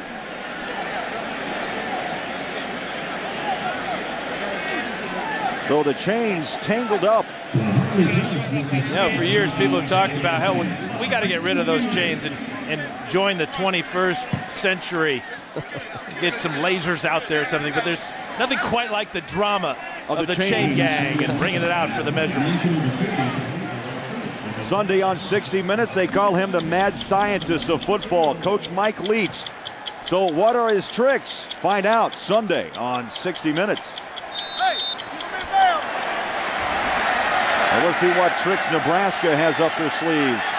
This would be huge for Nebraska to get some kind of points on the board, a little bit of production going in at halftime. Gans sets up and throws, far sideline, incomplete. Mentally Colt, the intended receiver. That stops the clock now, 1:25 to play. Well, this is how you earn the respect of your teammates, by making a huge play on a day where you're struggling and your whole offense is struggling. Look at him, runs out of that tackle, and that throw is phenomenal. Running to his left, getting his shoulders square to the line and putting the ball on the money. Well, you talked about his competitive nature. This is a kid that will keep coming at you all day long. You can hit him, you can knock him down, but Joe Gans is going to keep on getting up and coming back.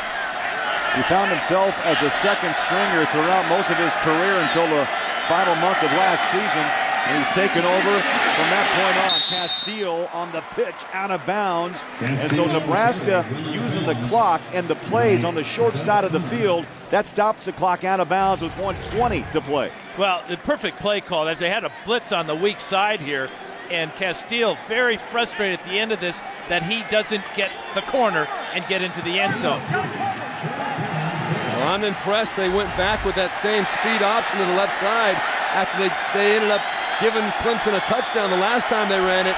Shows you the consistency of Sean Watson. Pressure's on, ball is up for grabs. Gans try to grab it, and it falls incomplete. Boy, Clemson brought 7, 8, 9 players on that rush. But you know what? The biggest play of the game from Nebraska's standpoint to this point right now was a play of Joe Gans right there. To see that ball up in the air, the little man, probably the smallest man out there, got up high, jumped, and knocked that ball down and kept Clemson from coming up with a drive-killing interception. Yeah, it was a perfect set, and he spiked it for the winner. Alex Henry is in to try a 48-yard field goal on the season, 14 of 17, and Henry has leg, hit a 57-yard kick against Colorado and hits it from 48.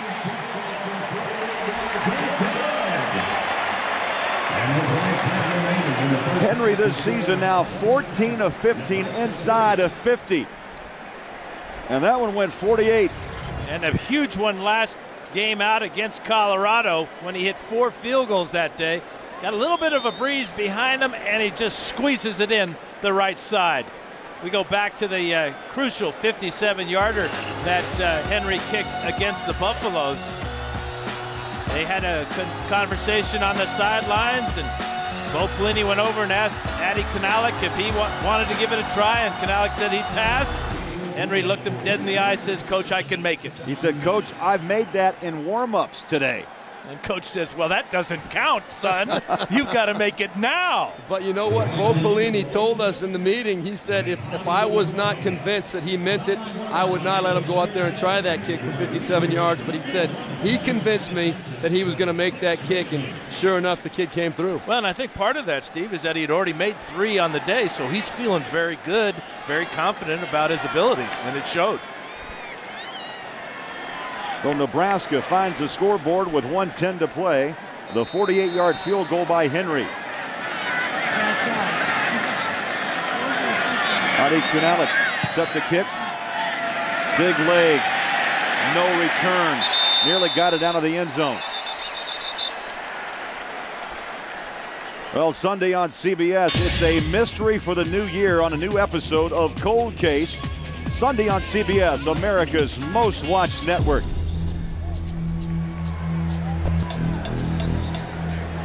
Boy, how big was that field goal?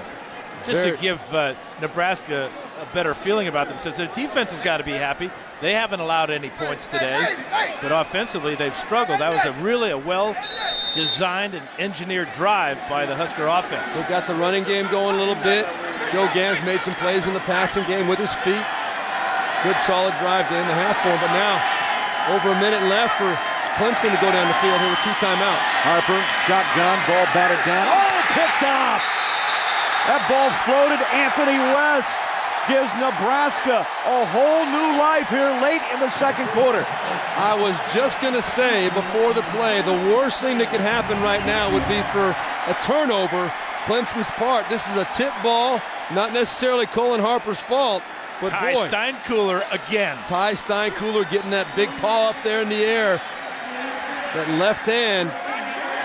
Boy, what a game he's having for the Huskers. Has forced a fumble, got the only sack in the game, and now creates a turnover.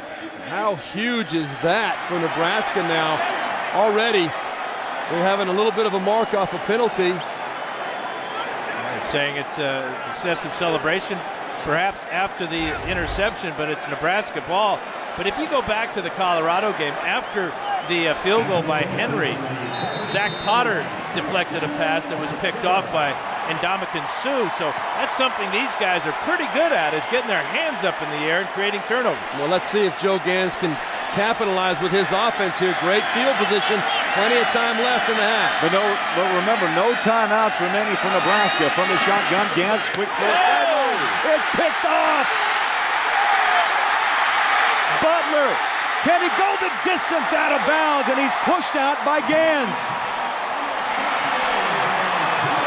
Well, back-to-back interceptions.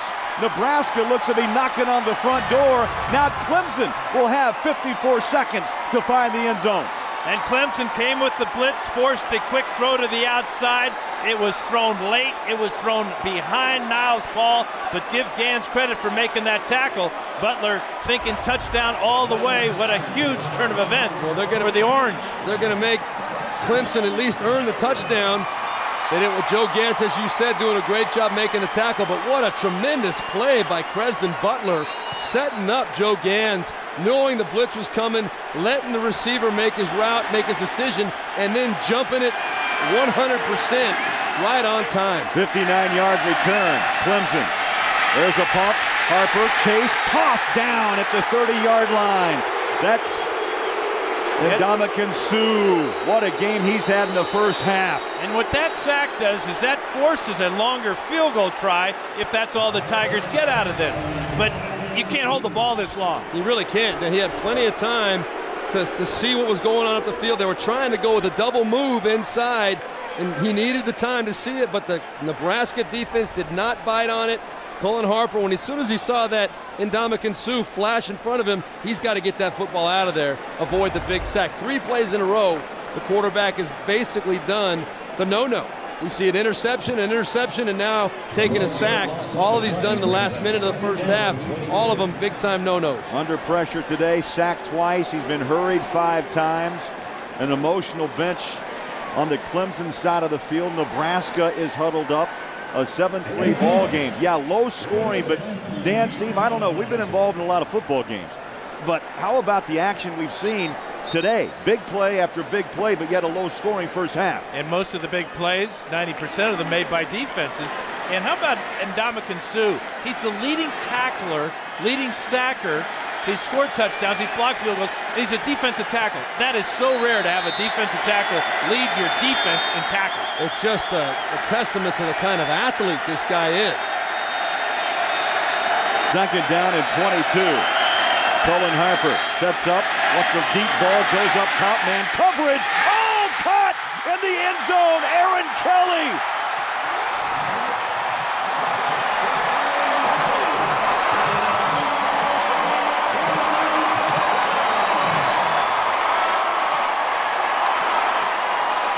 Well, Dan, I don't know about you. When that ball was thrown, I thought it was thrown a little bit late to get it in the end zone. But for Colin Harper and Aaron Kelly, they know each other so well. Aaron Kelly coming back and making the adjustment. I thought it was going to be too late to make the play. The key word, adjustment. He had to turn a 360 behind Anthony West to make that grab. Super job by Aaron Kelly. Buck Holtz keeps the streak alive. 87 consecutive point afters. And Aaron Kelly just became Clemson's all-time leader in receiving yards.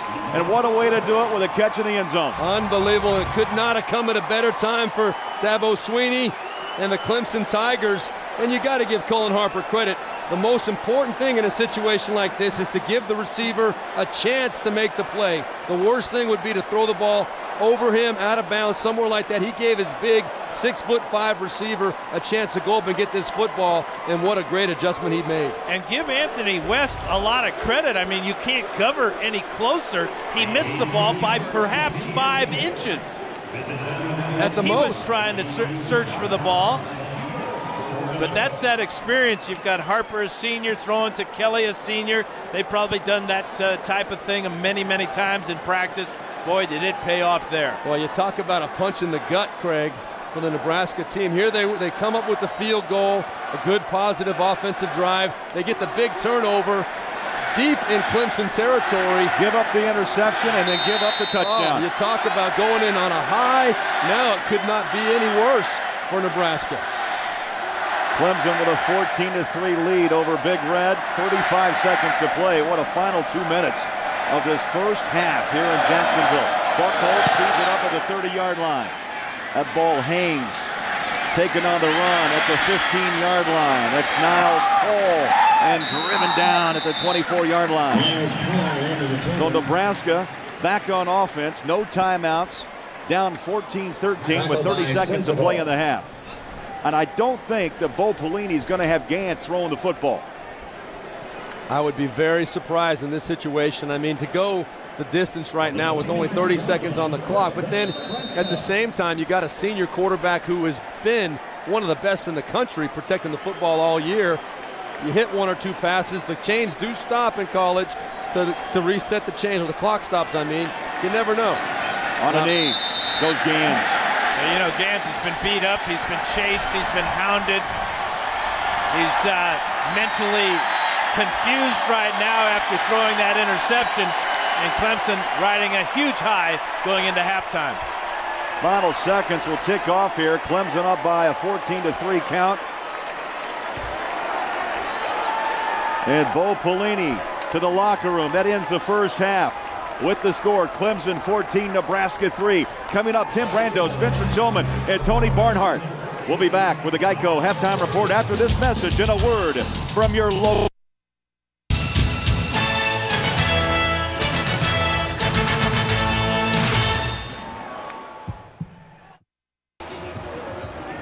Halftime in Jacksonville, Clemson 14, Nebraska 3. Craig Bullerjack back along with Steve Berline and the Hall of Famer Dan Fouts. Guys, a scoreless first quarter.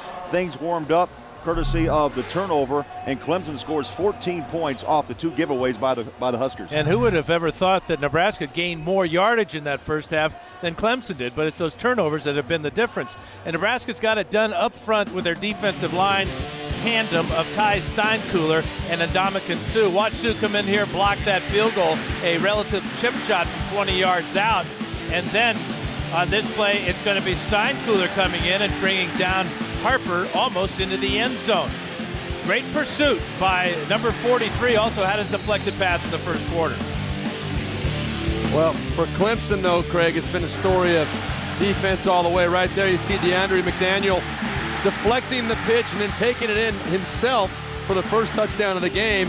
And then right here at the end of the first half, Joe Gantz, bad decision. Cresden Butler jumping that thing like he knew it was coming and taking it down, setting up the final touchdown of the second half, or the first half for the Clemson Tigers, hitting Aaron Kelly for the big touchdown right at the end of the half to get back and get Clemson in control of this ball game. Let's look now at the halftime trends presented by Taco Bell. Nebraska, 25 carries, Dan, 103 receiving yards, 2 sacks, a blocked field goal by the Nebraska defense. Thunder and lightning, by the way. Davis and Spiller, 8 rushes for Davis, 23 yards. Spiller with 88 total yards of offense. And not much running success for Nebraska either. Only 25 yards gained by the trio of running backs, Lucky, Helu, and Castile.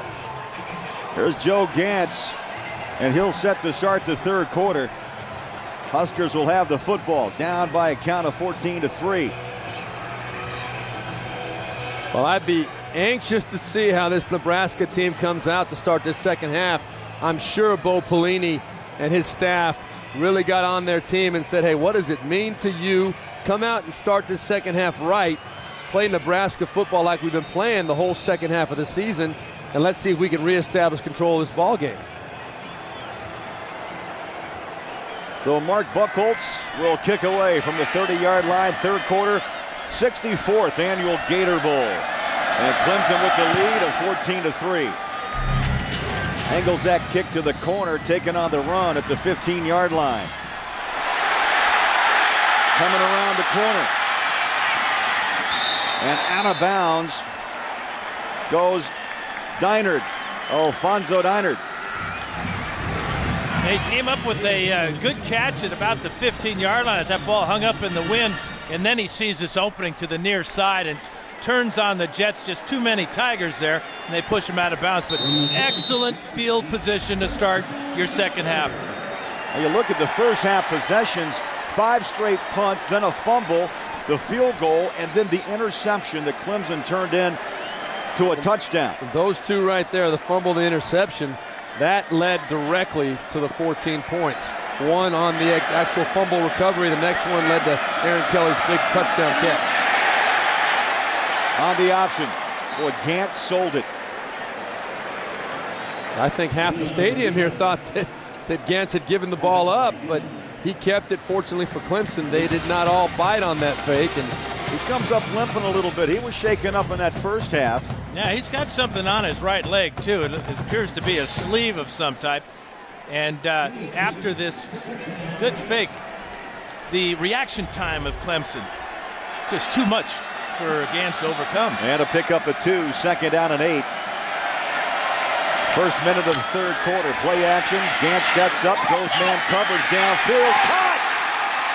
Todd Peterson reached up at 6'4" and made the grab. First and 10 Huskers at the 16-yard line.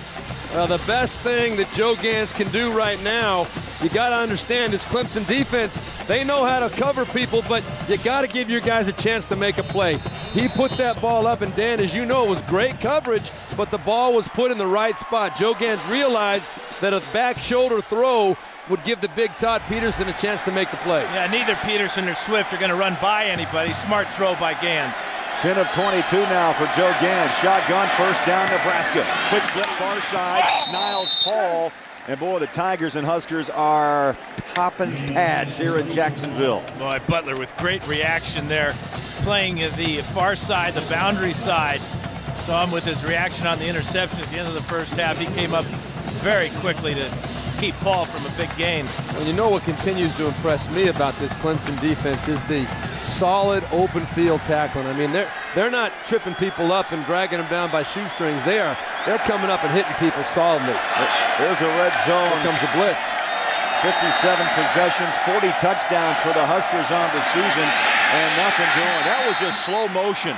That was slow motion. DeAndre McDaniel, one of the big heroes in the first half, slid right in, made the tackle. Amazing. You're going to see right here, McDaniel's going to come right through the gap. No one even attempts to pick him up, and he hits Quentin Castile in the backfield for about a 3 or 4 yard loss. When there's a man threatening the gap, you've got to figure that it's either the quarterback's responsibility to get out of that play, or one of the offensive linemen has to make the adjustment to make sure that guy does not get in the backfield untouched. And Nebraska 4 of 10 on third down conversions. This will be 3rd and 11. Clemson showing the blitz. Gantz goes up top, man, coverage, end zone. Touchdown, Swift.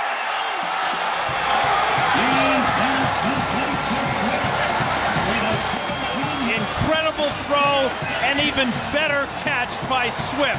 We saw Kelly do it at the end of the first half. Check out this adjustment and stretch for this pass by Nate Swift.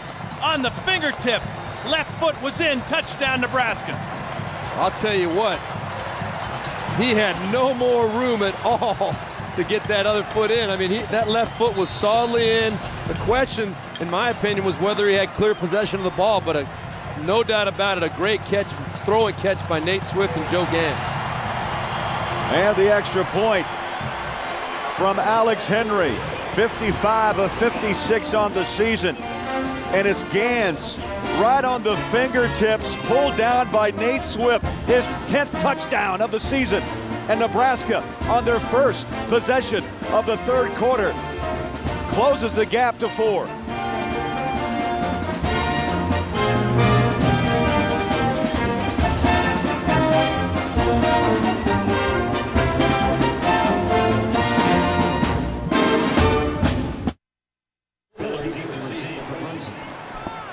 Five plays, 54 yards, and 2:36 off the clock. And Swift with the touchdown grab of 17 yards. And for the season, Swift now with 10 touchdown catches, and it's a 14-10 Clemson lead. Yeah, you look at Nate Swift, and you see the type of receiver you might want to forecast his future. He's got the ability to make catches like that we just saw, but also work over the middle, a lot like a Wes Welker or Brandon Stokely. I had a guy by the name of Charlie Joyner who worked his magic over the middle all the way to Canton, Ohio. But that's the type of receiver I think that Swift can become. He's just got all the tools, and what an effort to make that catch. There's always room for a guy that can make the big play, find the soft spot in the defense, have speed to hurt you when he gets the opportunity. Swift is one of those guys. Spiller takes a knee 5 yards deep. And time for the Aflac trivia question. And Dabo Swinney is an Alabama grad. What other Alabama graduates have been head coaches at Clemson? We'll give you a few plays to chew on that. There's a few of them. I know Clemson fans know all of them. And Nebraska fans could care less. How about that quick strike by Nebraska? 18th touchdown drive of the season of 5 or fewer plays. Just what the doctor ordered. Coming out to start the third quarter. We'll see what Clemson has up their sleeve. Up by 4. They keep it on the ground. The Spiller driven back. And now you see that emotion carrying over to Nebraska's front line. First half for the Clemson Tigers. Punt, gave it up on downs. The blocked field goal, and then back-to-back punts. And then Dan and Steve, things happen. The 2 turnovers by Nebraska, and the Tigers went in for touchdowns. And getting back to Nebraska's drive, you know, Gantz threw the interception to Butler at the end of the first half. Who did he attack on the 2 big plays to Peterson and Swift? He went right back to Butler. That's confidence. And right there you can see what a quick score by the offense can do for a team. It can energize a team. This defense is coming hard right now. Harper able to unload under pressure. Stop and go is Spiller. And Nebraska, the Cornhuskers, all dressed in white. Drop down Spiller led by Eric Haig. You know, Steve, you talked about maybe Bo Pelini was a little excited in the locker room. I think we're seeing how excited he was and how he got his message across, perhaps. It's very obvious that he got the message across somehow. Ndamukong Suh obviously played very, very well in the first half. But Bo Pelini, his Chargers are out there playing very hard right now off the emotion generated by him in the locker room and the offense on that first drive. Huskers jump.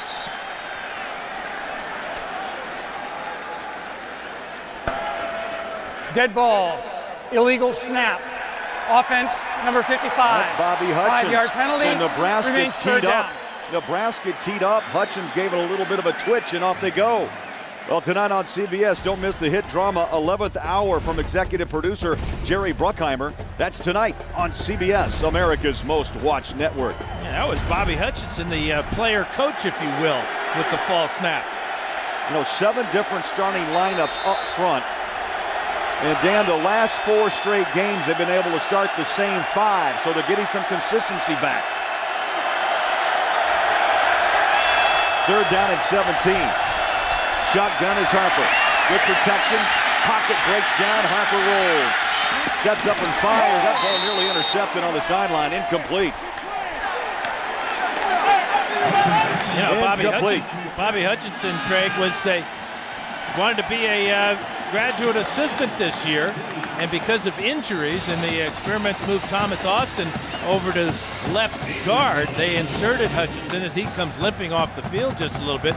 Biggest problem was him getting in shape, and it seems like he's still working on that. I tell you, Dan, the biggest probably plus was the fact that at the time, Tommy Bowden kept Hutchinson on the 85-man scholarship roster, which allowed him to come back despite his, well, so-called retirement. Another line drive, kick, that ball's on the ground. Clemson covers up at the 45. That's the danger. You get the line drive, you run up on it, and you got to make sure you bring it in. Well, if Clemson does come up with this football, and it appears that it's going to be that way, there you go. Officially, you see a brilliant decision in theory to come up and make a play and try and catch this ball on the run, but if you lose your focus for a split second, that ball's on the ground. Now, Nebraska, a team that works so hard to get the momentum in this ball game, they come out, their defense does a great job, 3 and out, stop Clemson, forcing the punt. They're going to get great field position, and then one bad decision or badly executed play, and now Clemson's back in control with the momentum again. Chad Deal covered up, great special teams hustle, and Clemson back with a football. 3rd quarter, 10:22 to play. Tigers with the 4-point lead. Harper up top. Contact, catch is still made, flags are down. But what a grab by C.J. Spiller. Anthony West gave him a bump. Spiller came down with it. It looked like he caught it with one hand. It kind of stuck in his elbow. Great adjustment to the ball by Spiller coming out of the backfield. And it's going to be pass interference against Nebraska. Pass interference. Refuse for sure. Defense, number 5. 15-yard penalty from the previous spot. Automatic first down. There are not many times you're going to see a quarterback giving a running back a chance one-on-one up the field against a corner. As a quarterback, Dan, you and I know that that's not a matchup you generally look for on the football field, but when you've got the speed and the playmaking ability of C.J. Spiller, I guess you give him a chance. Well, I'm not sure why they're taking the 15 yards on this and not taking the reception there. Are they saying he did not catch this ball? He was juggling it, bobbling it as he went down, apparently. Well, that's a good question, Dan, because Spiller's arguing that same question. No, so he did not have possession, but they give him the 15 after the penalty. Bill Richardson is the instant replay official from the Pac-10, and now they stop the game to take a further look at that last play. Ruling on the field is under review. And this is what Richardson is be looking for upstairs. Yeah, good call. Good call. It did hit the ground, and he did not control it all the way down. Heck of an effort by C.J. Spiller. So it will be 15-yard penalty. The ball be at the 41-yard line. Not much to review here, I wouldn't think. You know, that ball clearly incomplete. Just a tremendous effort by C.J. Spiller to get back and have a chance at it, but you can see that ball clearly. Ball is down off the hip. He tried to sell it. I mean, great sell job. The ruling on the field is confirmed. The pass was incomplete. So incomplete for the first down now at the 41-yard line in Nebraska.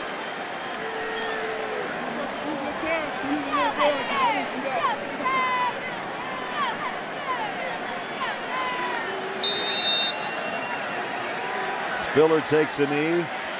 He'll get a rest, but not for long. 1st and 10, Tigers at the Husker 41. Deal, the fullback, goes in motion. And now Harper's going to change it up, and now calls time.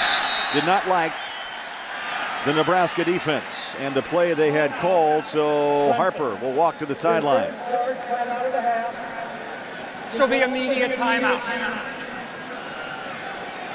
So the first time out here in the 3rd quarter. Taken by Clemson. 10:14 to play in the 3rd at the Gator Bowl in Jacksonville. Back in Jacksonville, the 64th annual Gator Bowl, and it's a 14-10 Clemson lead. Time for the Aflac trivia question and answer. And guys, Dabo Swinney is an Alabama grad. What other Alabama graduates have been head coaches at Clemson? Well, I've got the answer. Frank Howard, Hootie Ingram, Charlie Pell, and Danny Ford. Danny Ford, obviously the architect behind the national championship, the only national championship in the history of Clemson. Well, Howard in the day, 165 wins. There's Ford with 96 victories for Clemson. That is amazing that all 4 of these coaches, along with Dabo Swinney from the University of Alabama. And Swinney just 39 years young. Wide receiver coach, and then an assistant head coach named back in 07 under Tommy Bowden. Up top, man. Oh, right on the button. Touchdown, Jacoby Ford. Could not have thrown a better ball. Cullen Harper. There was a moment there where Ford was even with both safeties.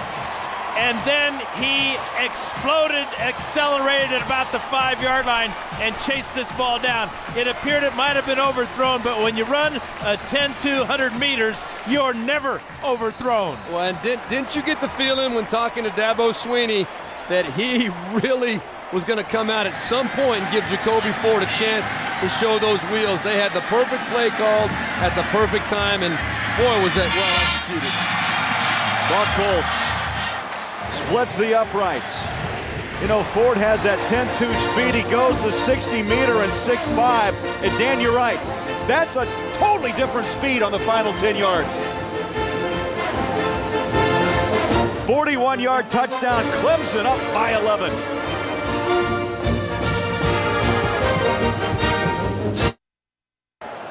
In Jacksonville, it's Clemson 21, Nebraska 10. And time now for the playbook presented by the Hartford. Well, Craig, we talked about how they had the perfect play called, Clemson did against Nebraska. You're going to see Larry Asante right here and Armando Murillo right here. They're playing quarters defense, and what's going to happen is you're going to get a vertical press by the tight end and a play action fake. That holds Larry Asante, and then Armando Murillo believes he has help inside from his safety, but the play fake and the vertical release by the tight end allowed our good buddy Jacoby Ford to get behind the safety, and once he got even with him, Dan, as you said, it's all over. That kid, once he's even with you, he's going to run away and separate, and that ball was thrown perfectly by Cullen Harper. Now, points off turnovers. 3 giveaways by Nebraska, and Clemson has scored all 21 off the 3 turnovers by the Cornhuskers. And it appeared that Nebraska was going to get the momentum after a 3-and-out defensive stop, the muff punt by Niles Paul, and Clemson going for the jugular with that bomb to Ford. Turned this thing into a near rout. Over 10 minutes to play in the 3rd quarter. Buck Colts, strong leg. back at the goal line. Niles Paul picks it up, 15. Finds a seam at the 20. Still on his feet and pushes the pile up to the 25-yard line. So Joe Gantz buckles up and is ready to return for Nebraska. And Dan, you have to think in a game like this that you have to make the quick hit again, or at least position yourself for that long drive and answer Clemson. They're not going to be able to run the ball against Clemson. They haven't been able to do it in the first half. Their only success has been throwing the ball and giving Joe Gantz time to do exactly that. Well, important for Nebraska to answer, though. You saw them come out strong. Clemson answered. Nebraska's got to come back, and here's a big run to start it off. Castile 50, Castile 40. And rumbles to the 20-yard line, out of bounds, and Nebraska indeed answers back. Well, it's like I told you, they're not going to be able to run the ball. Well, I'll tell you, it's a great play. Just straight ahead running. Watch the seam that Quentin Castile gets to. Then, of course, a great move on Chris Clemons, the safety who should have been there. We talk about the sure tackling they displayed the whole first half. Right there does not get any worse. Chris Clemons put his head down, his feet were stuck in cement, and that's all Quentin Castile needed to get past him. Huge run to start this drive off. A gain of 58 yards. Nebraska back on the front porch, knocking on the door. 1st and 10 at the 17-yard line. Castile meets a wall of orange. No gain. 2nd down. Clock running up on 9 minutes to play in the 3rd quarter. That 58-yarder is a career long for Castile, and this has got the feeling of maybe a shootout here as Nebraska refuses to fold offensively. All they have to do is make sure of the ball and quit turning it over. Well, guys, we talked to Bo Pelini. We got the feeling that Roy Hello was going to be the big back, but at the end of the first half, we saw Quentin Castile and his big frame in there having a little bit of success. Looks like Bo Pelini's going to ride the hot horse here. Castile taken down and sliding through Daquan Bowers. Well, this young freshman from Bamberg, South Carolina, having himself a big Gator Bowl. Well, watch the quickness as he jumps inside here, and he meets Castile about 4 yards deep in the backfield. Boy, is he a good-looking player. Dan, remember, he was a running back in high school. Can you imagine trying to bring this guy down? No. Can you? No. That might hurt even imagining that. I don't even think the three of us would imagine that. I wouldn't want it. He committed, by the way, his sophomore year in high school to Clemson. A loss of 2 as Gans steps up in the pocket, looks, fires, caught! Touchdown, Todd Peterson! The Huskers answer back. Well, we've got ourselves a ball game here. You talked about the being a pocket passer. The calmest place on the field is when you step up into the pocket. You let the ends go by, Bowers goes by, Alexander goes by, and that opens up the throwing lane for Gans, and he found big number 17 for the score. Great job of stepping up into the calm spot of the pocket. And there are not two guys that appreciate that more than you and myself, Dan. Extra point splits the uprights. 4th touchdown grab of the season for Peterson, and Gans now with his 25th toss for Nebraska. Yeah, and if it's not Swift, it's Peterson, the 2 seniors we talked about earlier. The big target over the middle, but watch as Gans steps up.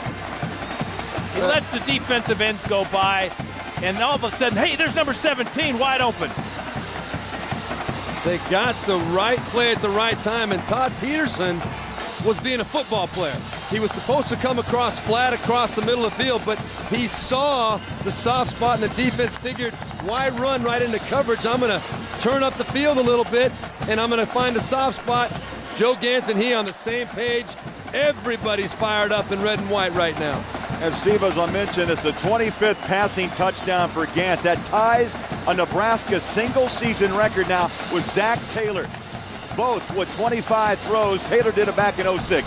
Well, you're going to see Todd Peterson right here. He's coming across. He's like, well, I'm covered. I'm going to fade up the field a little bit. There's a soft spot, and boy, Joe Gantz, what confidence to have and make that throw in that situation. Well, and you know, a lot of times Gans would just tuck that ball under his arm and take off running, but by flashing right across the middle as Peterson did, he really took that decision out of Gans' hands and was paid off for it. 4 plays, 75 yards, just over 2 minutes. And the Huskers close the gap back to 4, 21-17.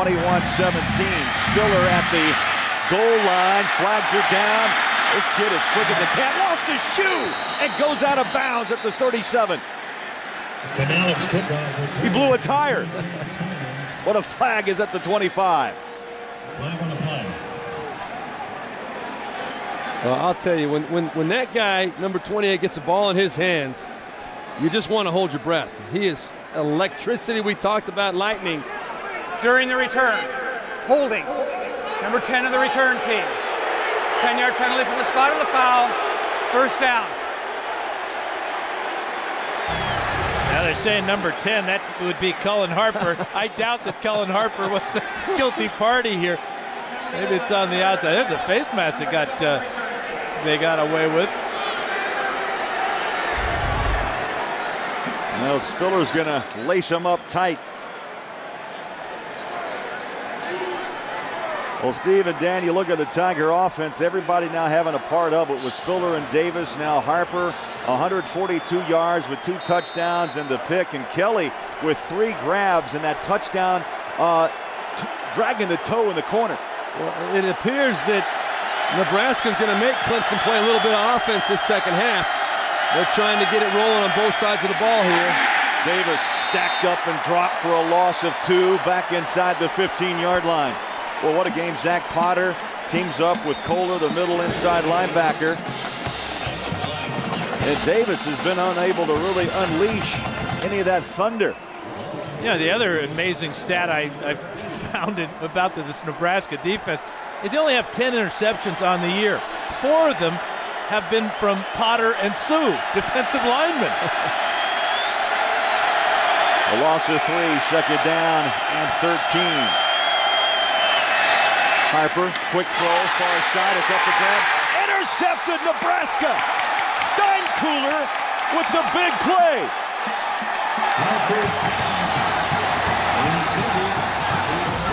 Oh, this guy is just everywhere on the field.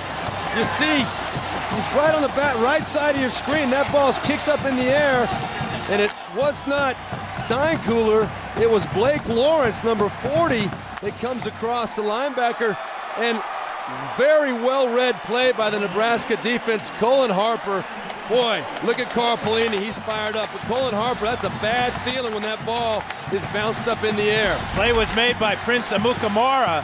The defensive back came up and caused that ball to be bounced in the air. Nebraska back at it. As Castile squares the pads, and boy, he took a hit by Chris Clemons, the free safety, number 22. Yeah, I bet Clemons heard about the last time that Castile got loose on that 58-yarder. He missed the tackle. He wasn't going to miss that one. We heard that one very clearly. Yeah, he wanted to make a statement there. And you know, a defense, when they're put in a position like this, they can go 2 ways. A good veteran defense relishes this kind of challenge. This is a veteran defense across the board, tremendous athletes. They're going to challenge themselves to keep Nebraska out of the end zone. Castile, the lone black. In motion is Niles Cole. Oh, that ball's down. And Gans is able to cover up at the 11-yard line. Just a bad exchange from Hickman to Joe Gans. You know, that's one of those things that a lot of times is overlooked. Nebraska works so often out of the shotgun. It's a huge issue when all of a sudden now the juices are flowing, the energy's high. You get up under center for a change. That center's not used to having you under there. The quarterback, maybe his hands aren't in the right position. Ball's on the ground. That could have been disastrous for Nebraska. And that ball comes out quick. They break a finger. Under 6 minutes to play in the third. Third down and goal. Right back to the gun, you see. Oh, here he goes stepping under center. Play clock down to 2. Just got it off with 1 to spare. Gans pumps, fires, up top, and over the outstretched hand of Todd Peterson. This play didn't look good from the get-go, did it? I mean, they were late getting the ball snapped He went back up under center and just lets this one go too far for the 6'4" Todd Peterson. Well, that's another one of those throws, Dan. You see Bo Pelini's reaction. Upset out of the end zone. I don't know what he's asking for. Maybe he thought a little bit of face guarding. But I don't know if I agree with that. But the bottom line is when you got a 6'4" receiver, you want to give him a chance to go up for that football, especially when the defensive back is not even looking for the ball. Alex Henry from 28 yards, and it's up and good. Henry hit from 48 in the second quarter and connects from 28. Clemson 21, Nebraska 20 at the Gator Bowl in Jacksonville. My name's Nate Swift. I play wide receiver for the Nebraska Cornhuskers. My New Year's resolution is to stop eating fast food after I'm done with football here. And I just want to wish the Husker Nation a Happy New Year. MetLife is providing today's aerial coverage. Look for more aerials as MetLife teams up with CBS throughout the new year. And a Happy New Year from Jacksonville. Third quarter, Gator Bowl, Clemson 21 and Nebraska 20. And the last scoring drive, 4 plays, negative yards, and Henry hits from 28 yards to close the gap to 1. Tonight on CBS, it's one of the most unforgettable episodes of TV's #1 show. William Peterson stars in CSI tonight on CBS, America's most watched network. And Dabo Swinney got to be very excited about the fact that his defense was able to rise to the occasion. First down at the 11-yard line and hold them to a field goal is definitely a big accomplishment. You said it, Craig, -1 yard on 3 plays. Well, that fumbled snap didn't help the Husker cause at all. No. Adi Kanalik set to kick from the 30-yard line. Back to receive is C.J. Spiller. Line drive, and Spiller backpedals nearly to the back line of the end zone, takes a knee, and Clemson will take this football at the 20-yard line. Well, that's the perfect weapon for a return game like Clemson has. Adi Kanalik with another touchback, and that one 9 yards deep in the end zone.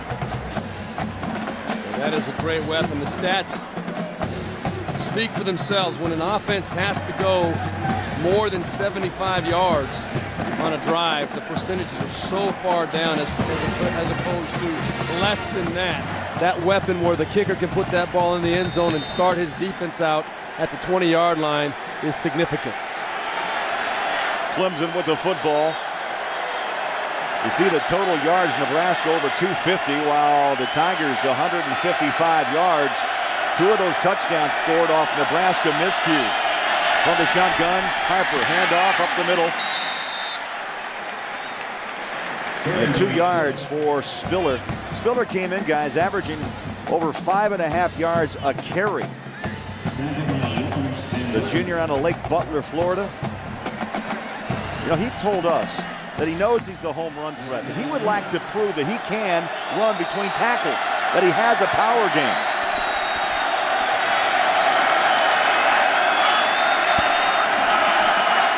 Deal shifts back. Clock running. Up the middle. And Spiller able to break a tackle and pick up a yard the hard way up to the 24.5 yard line. Well, you see Nebraska getting some good penetration. This second half, they've come out and created run pressures where they're trying to bring extra support from the inside to try and disrupt the running game even more so for Clemson. Good job by C.J. Spiller there of taking the initial hit and still managing to pick up 2 yards. 3rd down and 6. At the 24-yard line, Harper, shotgun. In motion is Aaron Kelly. Sets, high snap. Harper takes it down, throws a swing pass outside, and a rare drop. Spiller through his hands, and Clemson will have to punt away. Well, that's just a flat drop by Spiller. He was wide open out there, and he had a lot of room in front of him. The nearest Husker coming to him to make a tackle was Ndamukong Suh. And he was going to have, I like my odds with C.J. Spiller in the open field. As good as Ndamukong Suh is, I think C.J. Spiller is going to win that battle more times than not. Jimmy Mainers at his own 10-yard line. And that wind continues to blow in his face here in the 3rd quarter. Blocked! It took the Clemson bounce, but not much up to the 31-yard line. Ricky Tenarce came in from the left side and made that block. Took the ball right off the foot of the punter, Jimmy Mainers. Watch from the right side of the screen. Right hand right on the ball. That's the dreaded double thud sound you'll hear. The worst sound a punter can ever hear. Well, the thud of the foot, the thud of the block. Boom. That's right. Now, I don't know what Sadat Chambers, number 27, the up back. You see, he right there just bumps from the outside, almost like he just said, oh, a little shrug here is good enough for me, but obviously not nearly enough of a shrug to slow down and prevent the block from happening. And that play is proof while Tenarce was a special teams MVP in 06-07. Oh, what a grab in traffic. How did McNeil, the tight end, turn and make that grab from Gans? Well, they believe they're going to win this game. That's how. You got to make plays like this if you think you're going to win the game. How about Gans again stepping up, avoiding the sack there, and then the left-handed, one-handed stab by McNeil. Yeah, that was Brandon May, number 20, that came clean up the gap, and Joe Gans doing a super job just buying that little extra time, little slide in the pocket. You can't expect that ball to be right on the money in that situation, and a tremendous catch by Mike McNeil. Huskers looking to take the lead. Back on the ground they go. Castile stacked up, driven back to the 18-yard line. Yeah, this running attack for Nebraska's got to be one cut and go. 2 or 3 cuts, you're going to be tackled for a loss, as Castile was there. You hit it right on the head then. I was going to say that Castile's game is not bouncing things outside. His game is tackle to tackle. His job is to hit the hole where he's supposed to hit it, make one cut, and that's it. If it's no gain, it's no gain, but he doesn't have the physical ability to hit that thing up inside and then beat Clemson to the sideline. Second down. Clock coming up on 2.5 minutes to play. They'll try Castile again, and just inside the tackle. In fact, he just ran by Slauson, the right guard, the big wide body. And Slauson found him just a little bit of an opening, and Castile took advantage. You know, that's one of those plays at the end of the play, the defense helps the runner pick up extra yards. Cavell Connor came in and blasted Castile forward about 4 yards. It was a great hit, but he did give him 3 or 4 more yards. That hit was made for a 1-yard gain. 85 yards rushing for Castile. Now Nebraska.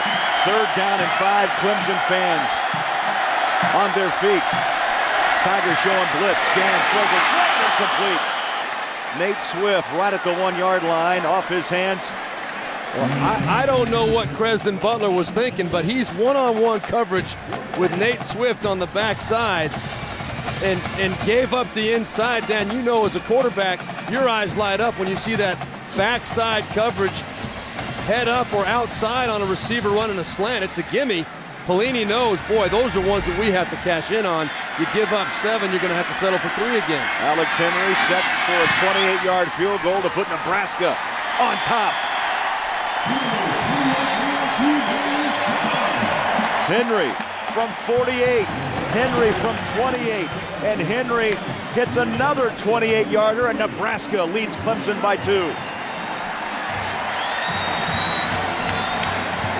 Well, there are 2 gaping mistakes today for Clemson. One was the blocked field goal early, and Dominican Sue got that big arm up there and deflected it. And then right here, of course, the big block punt on the last series that gave Nebraska tremendous field position. Tenarce with the block.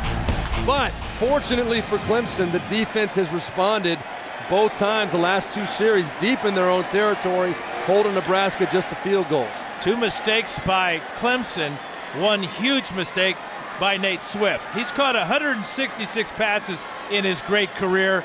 1 more would have been in the end zone. He flat dropped that slant route. You're right, and he's a senior. Last game in Nebraska, he's got to make that catch. Well, Gans in the first half had a rough time being moved off the spot, so to speak, being forced to throw the ball away, hounded and harassed.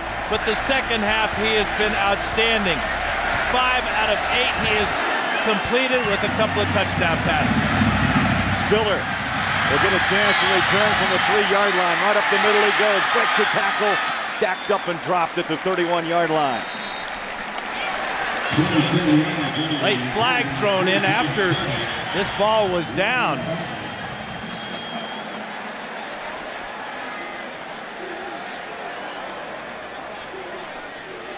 Jack Wood will huddle up with his crew.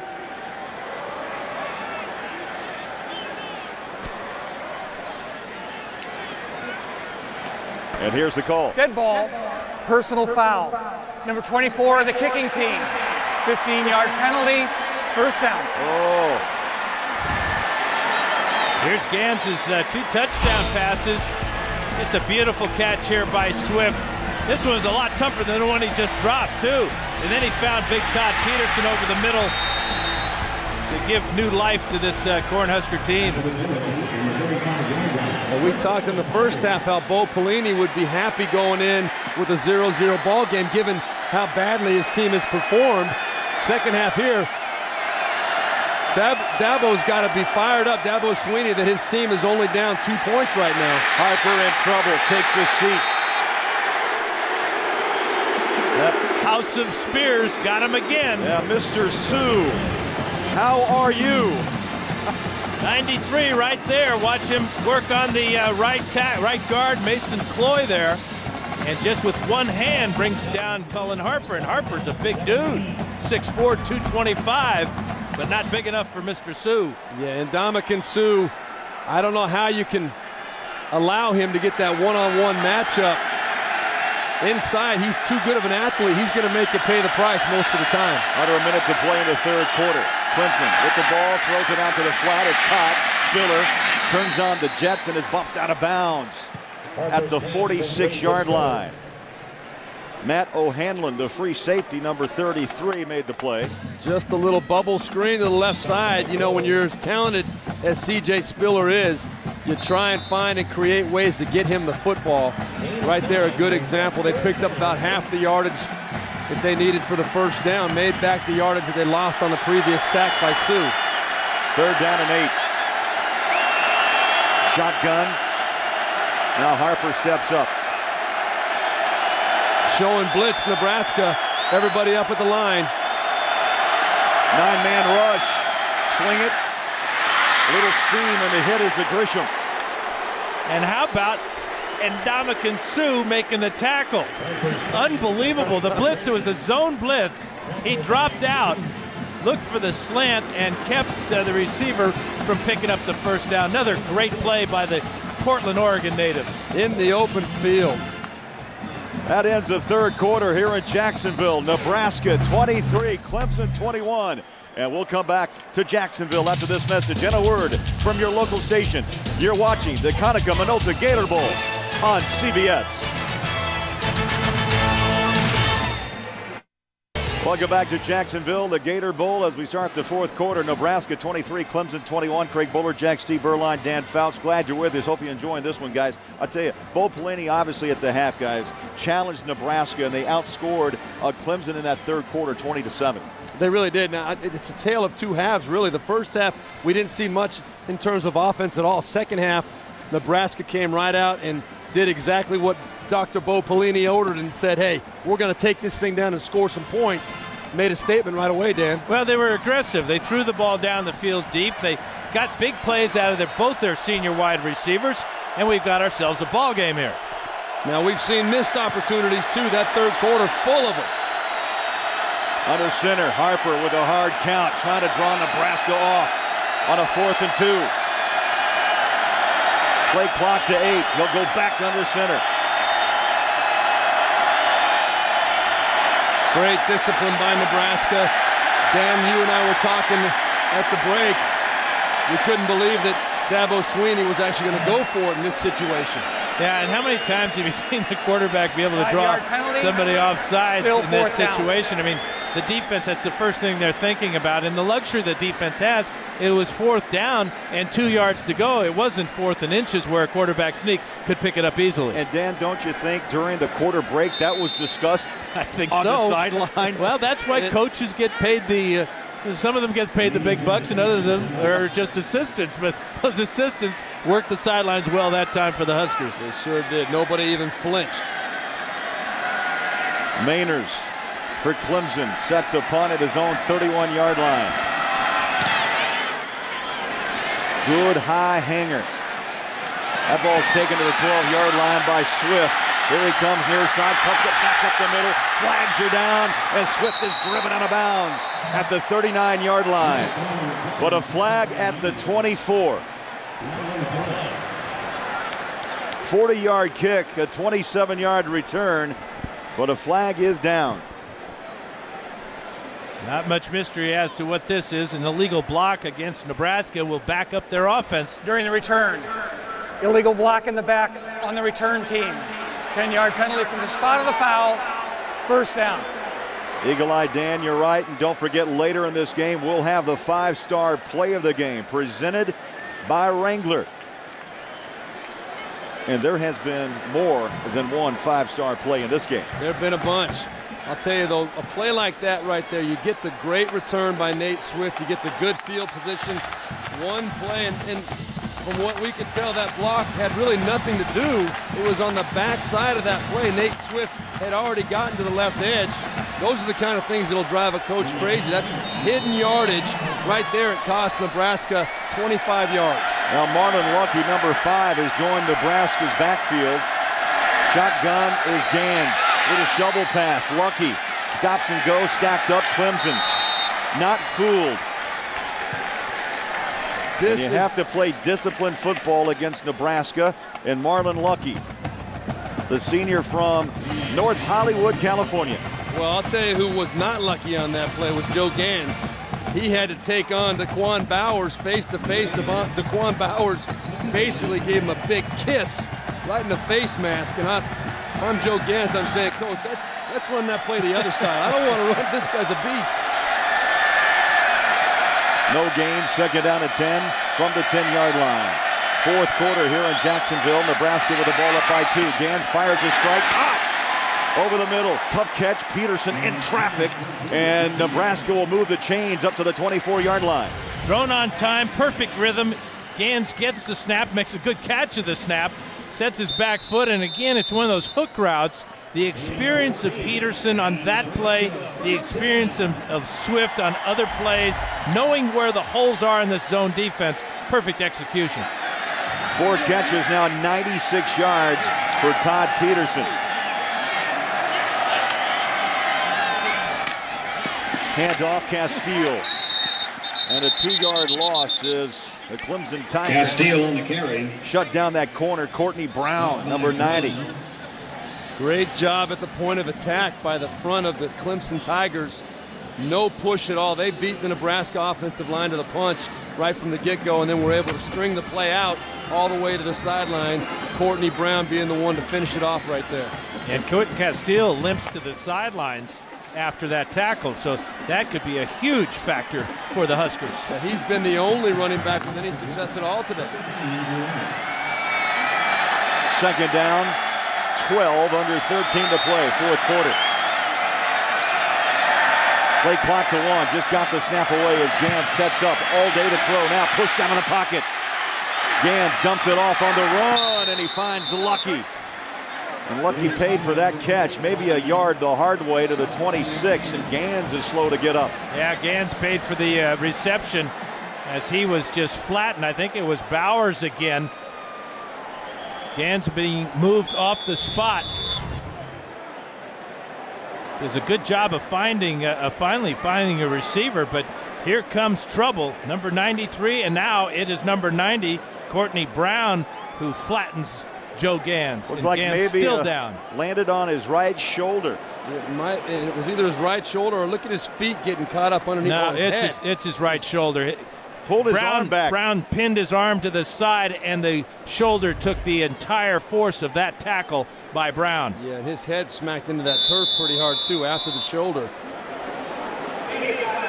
Gans being looked at. We'll step aside here in Jacksonville. And now it's time for our Geico scoring recap. After a scoreless first quarter, things picked up with the second. Nebraska fumbles. DeAndre McDaniel picks it up, races 28 yards to put Clemson on top by 7. Then Alex Henry answers back from 48 yards, 7-3 Clemson. Then after an interception, Cullen Harper goes to Aaron Kelly in the corner. Great catch. 25 yards, 14-3 at the half. Third quarter, first possession, Nate Swift, 17 yards, touchdown. Then Jacoby Ford, 41 yards. Over the top, right on the button, 21-10. Back comes Nebraska. Gans to Peterson. All day to throw, right on the slant, over the middle, 21-17. And then Henry hits again, a field goal of 28 yards. And this thing is tightened up 21-20. Henry comes back again from 28 yards. And Nebraska owns the lead of 23-21. Gans did make his way off the field. And it will be replaced by the redshirt freshman Patrick Witt, who's attempted only 8 passes on the season, and they are looking into the eyes of Joe Gans. He got pulled down, landed on that shoulder, Dan, but that head did look like it bounced off the turf pretty hard. You get a chance to see for the first time today Patrick Witt. He's only thrown 8 passes this year, but he's completed 6 of them. Also carried the ball 3 times for 16 yards and a touchdown. He takes over with Nebraska on top by 2. So Witt stands up, pumps. Now he's going to tuck and run. And takes a hit. Lost the handle. It's on the ground. Picked up. Clemson rumbling into the end zone. Byron Maxwell, touchdown. This might be worth reviewing. He took a heck of a lick. Oh, you gotta wonder coming out right away, going with the pass. I like the confidence, but boy, Patrick Witt, quarterback coming in cold, hasn't played much. These Clemson Tigers will hit you. Let's see if he was down. Well, that ball's out. It's a matter of when that ball was down. Those knees, it was close, Dan. I think you might have something to look at. They are going to review it. Yeah, it depends on the angle we get to look at this one. You know, the pass play is not a bad idea, but throw the ball. Don't be running it. And don't take anybody on head on. I think that right knee may have been down before the ball came out. Yeah, from that angle, you're right. Could very well be. And if that's the case, boy, there's going to be a lot of people wearing orange upset in this stadium right now. But you see, the question is, where does that ball come out? He was definitely down, it looked like, from our angle here. Bill Richardson is our replay official, an excellent replay official out of the Pac-10 Conference. And Dan, this angle, the backside angle shows knee down, ball out. Yep. And it's a bang-bang play. The question is, are the referees going to determine that it was indisputable evidence that he had control of that ball when the knee hit, because the call was ruled a fumble? I think it's pretty clear to us. I don't know how they could not overturn that, but I'm not sure indisputable is the correct word. It's inconclusive, because we're going to dispute anything, whether it goes one way or the other. That's our job, is to dispute things. Right. But this is conclusive. Got to be conclusive evidence, yes. Knee down. Knee down. Boy, from that angle again, kind of we were blinded by the orange going by. I think the backside angle shows it the best. Let's look at this, though. Where does he lose control of that football? I think the right knee's down before the left. The right knee was the first one down. And he does have control. It's Courtney Brown making 2 plays in a row. First of all, knocking Joe Gans out of the game temporarily, we hope, and then forcing this fumble after the hit on Patrick Witt. It looks pretty clear that that right knee was down beforehand. That Patrick Witt probably will get a little right knee down here. Right there. You know, and the officials are going to let the play run, because they know they have a replay to back them up or to correct the play. But normally on a fumble, they will be a little bit slower blowing the whistle than they used to be in the old days when you played, Steve. Did they have whistles when you were playing then?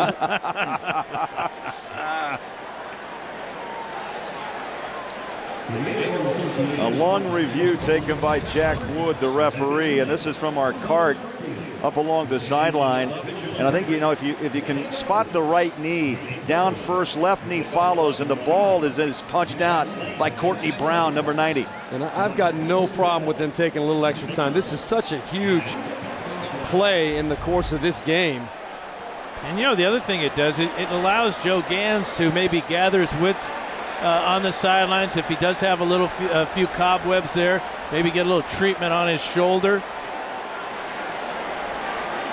Well, Patrick Witt right there, no one feels worse than he does. He's excited. He's hungry to go out and try and help his team. And, boy, a coach's worst nightmare, though, to have that play happen the first play after you substitute in a backup quarterback. After review, the runner was down prior to losing possession of the ball. The ball will be returned to Nebraska, 4th and 3 at the 31-yard line. Will take away the Please touchdown. reset the game 4th down and 3 for the Huskers. And one last look. The officials upstairs, Bill Richardson, seeing that right knee go down, and then Courtney Brown's punching the ball out. Excellent use of the replay system. No doubt about it. Obviously, the Clemson fans not very excited about it, but if they get a chance to see the replay later on, they'll understand, they'll agree. The emotions are running high right now, but this guy right here, number 28, might have something to say right now as well. Titchener set to punt inside his own 20-yard line, and Spiller set to return at the 30. Good snap. Good punt. Hangs it up. Spiller pedals back at the 23. Spiller at the 30, 35. Breaks the tackle to the 40 and squirts his way up to the 43-yard line. Amazing. The escapability of Spiller. Timeout, 11:50 to play here in Jacksonville. Michael Hamlin, Clemson University, strong safety. My New Year's resolution is to be a better person in 2009 than in 2008. Be a better big brother to my little brothers, and a better son to my mother and father. Happy New Year's to everybody in Clemson. And you know, Steve, you talked about Ray Lewis. Well, let's talk a little bit about the season that Chad Pennington had, being kicked to the curb, tossed out of New York, goes down to Miami like so many other New Yorkers have done and thrived. Phenomenal.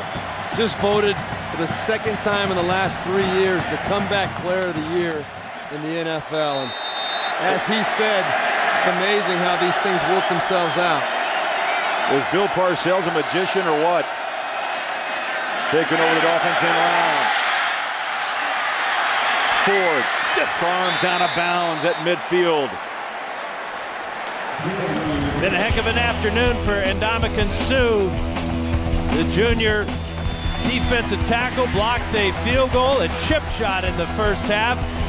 Got in on a number of plays at the line of scrimmage, pressured the quarterback Harper into a couple of sacks. Keep your eye on number 93. Says he wants to come back for his senior year next year, even though he could go right to the NFL right now, but he wants to get better under the tutelage of Bo and Carl Pelini. Clemson sets up the screen. Spiller goes to the sideline, steps out of bounds. A late push, and now a flag comes out late. Yeah, they're going to get Spiller for throwing the ball at the Nebraska tackler. Lost his poise on the Nebraska sideline, frustrated that that screen pass didn't develop better, and he's going to cost his team 15 big ones. That is a huge play, Dan. You nailed it right on the head. He frustrated that play did not work.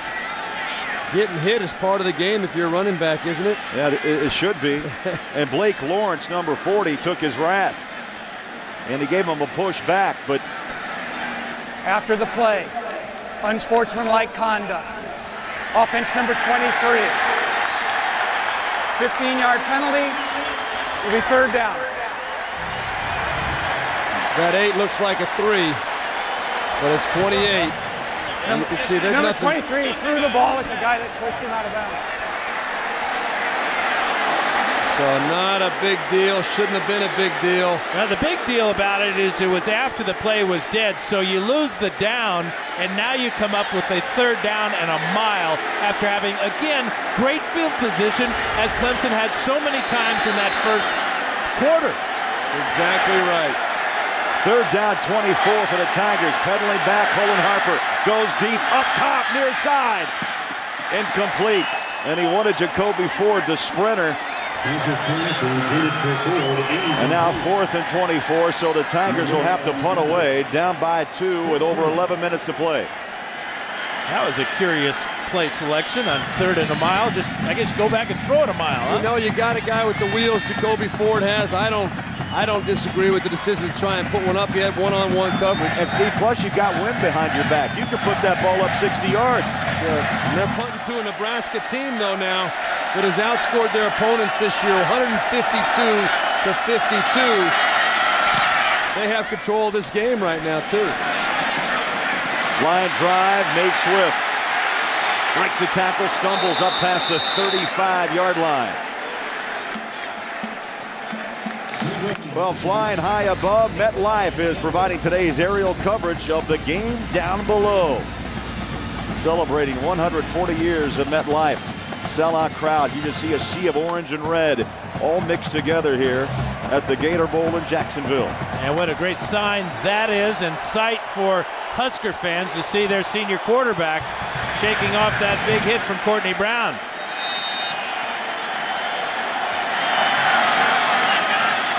Well, Nebraska with a 2-point lead back on the field at the 36-yard line, and Gans is under center.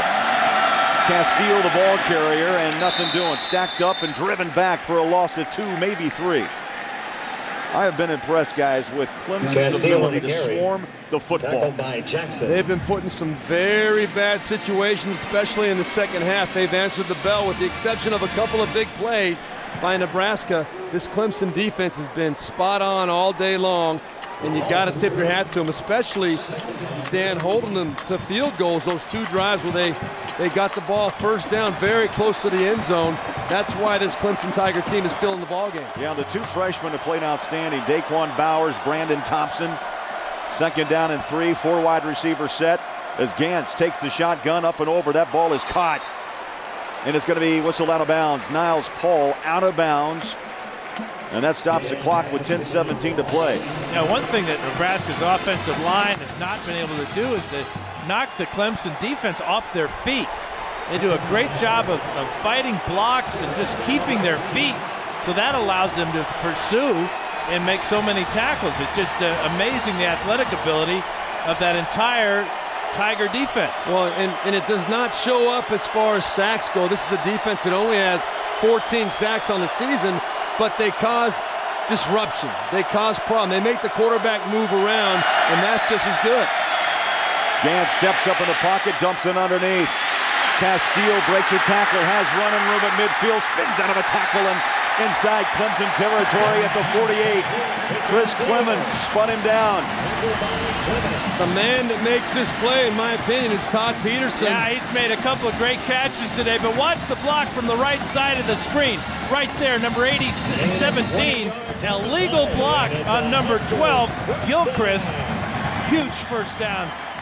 Great patience, not trying to jump, and there's Joe Gans, bruised and beat up, but he knows that was a big conversion on 3rd and long, and Todd Peterson, though, he's the reason that play was able to spring and get the first down. And a gain of 20 yards, first down for the Huskers at the Clemson 48-yard line. Play fake, tough catch by the tight end McNeil, put out both hands and pulled it into his body, and picks up about 5, maybe 6, up to the 42-yard line. Stop by Clemens. McNeil with a couple of catches on the afternoon, the sophomore from Kirkwood, Missouri.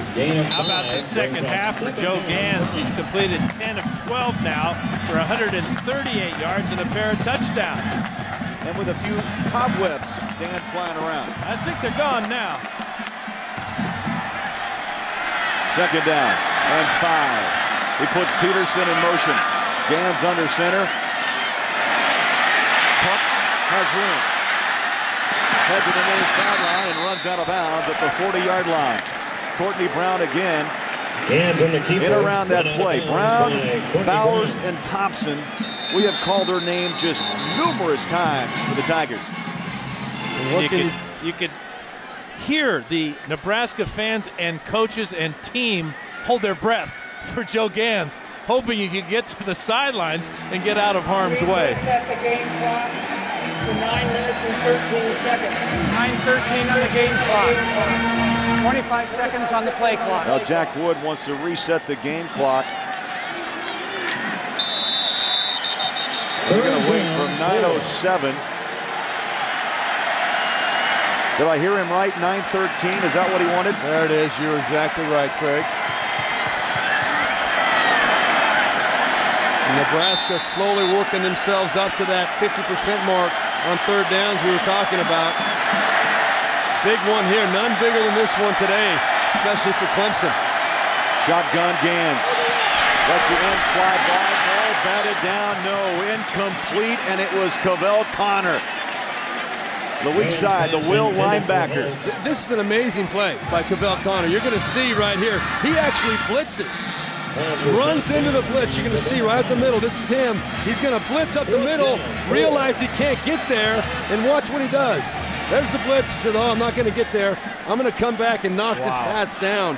You talk about incredible instinct and decision-making under the fire. What a great play. Huge play. Titchener in at the punt at the 45. Jacoby Ford awaits. High hanger, little pooch kick.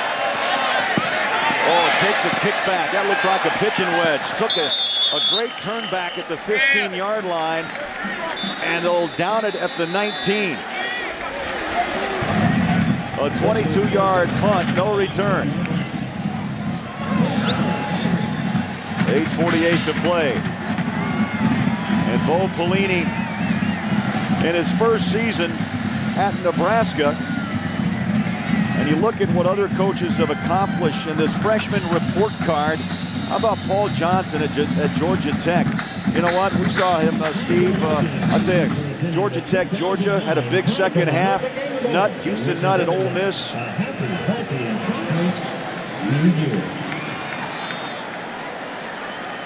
New coaches this season. Well, Paul Johnson got a little dose of reality yesterday from LSU team, but talk about Dabo Swinney, how fired up he is about being the head coach of this program. He told us a story the other day about how it really hit him when he pulled in to the facility into his head coaching parking spot, and the big number 88 was sitting there. That was space number 88, which was a significant number to him. It was his high school football number. It was all meant to be. It was all meant to be. It was like all these pieces that have led him along this path, it all hit him at that point like, I really am the head coach of Clemson. Well, he took over October 13th after Bowden stepped down. Then they removed the interim label off of the head coach and gave him control on December 1st. And he asked his players, who wants it? Who wants to be all in? Dan, you talked about it earlier, but he gave the seniors a chance. If you don't want to be a part of this program, we're in the parking lot tonight. Go ahead, go to your cars, no questions asked, and everyone stayed. A great scene right there as he reaches out and shakes the hand of his quarterback, Cullen Harper, before this critical series of plays. 8:48 to play. In the 64th Gator Bowl, Clemson down by 2 with the football. Harper on the rollout, chasing, and pushed out of bounds at the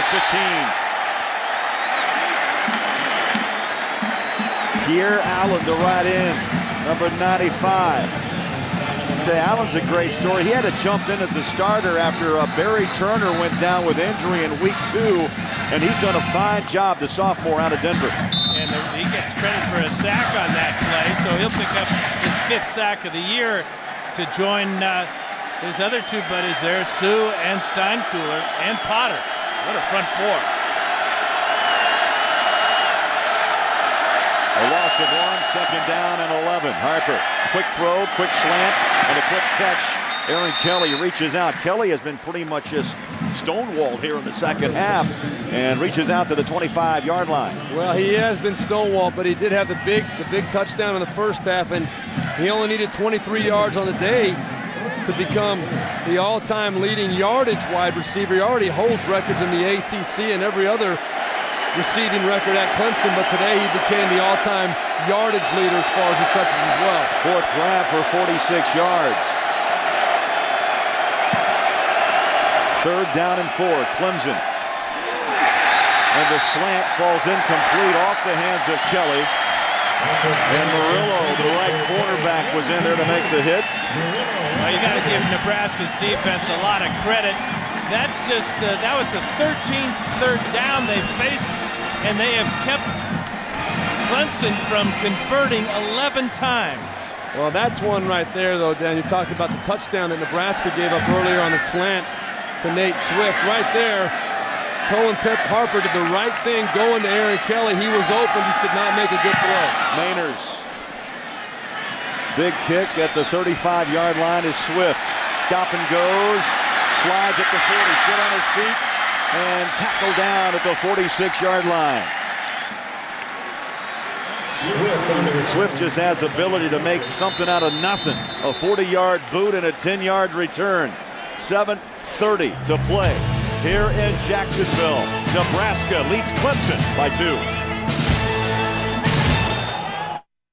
Back at the Gator Bowl in Jacksonville, 7.5 minutes to play. Nebraska owns a 2-point lead on Clemson. Craig Bolerjack, Steve Berline, and the Hall of Famer Dan Fouts. What's the keys here in the final 7.5 minutes? Well, that's the key. 7.5 minutes in time of possession. Nebraska #2 in the nation coming into today's game. They have a huge lead as far as that's concerned now. And Clemson only has 2 timeouts if and when they get the ball back. That's exactly what the key point is. It always has been for Nebraska this year.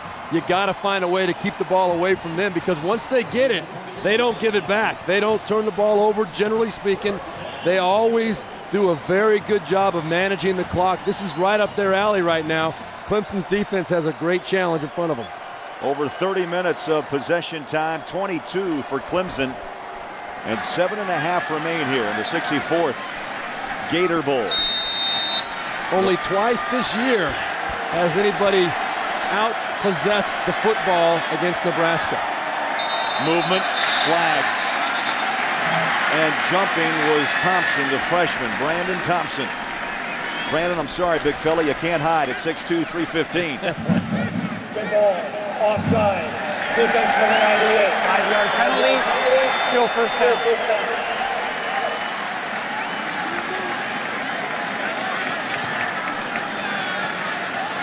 And you know, you two former quarterbacks, you have to lick your chops when you have 1st and 5. You can do a lot of things with 1st and 5. Castile lines up alongside Gans in the shotgun at midfield. Castile takes the ball, spins out of a tackle on his feet at the 40. Watch out. Castile at the 25-20. Castile at the 10-5. And out of bounds. They will mark Castile out at the 9-yard line. What a run by Quentin Castile.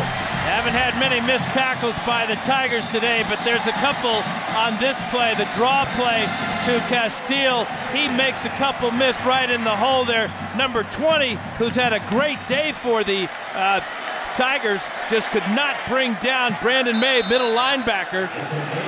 Brandon May was the first one. Then once again, we see Chris Clemens coming up late. Bad angle, he let up a little bit. He needed to be there to finish off whatever Brandon May couldn't finish off. Was good initial contact, but Quentin Castile is a big dude, and he's not going to go down unless you take him down. All of 121 yards, all since the 2nd quarter. Pushing the pile inside the 5-yard line. Scott and Clemens made the tackle, and Slauson. Not a whole lot of dancing going on by Castile now. He's just planting that foot. That one cut and go, and Slauson leading the way. Dan, this has to go back to what Bo Pelini decided to do. He went with Hellieu earlier. Marlon Lucky has seen some reps, but Castile has given him power and some speed combined.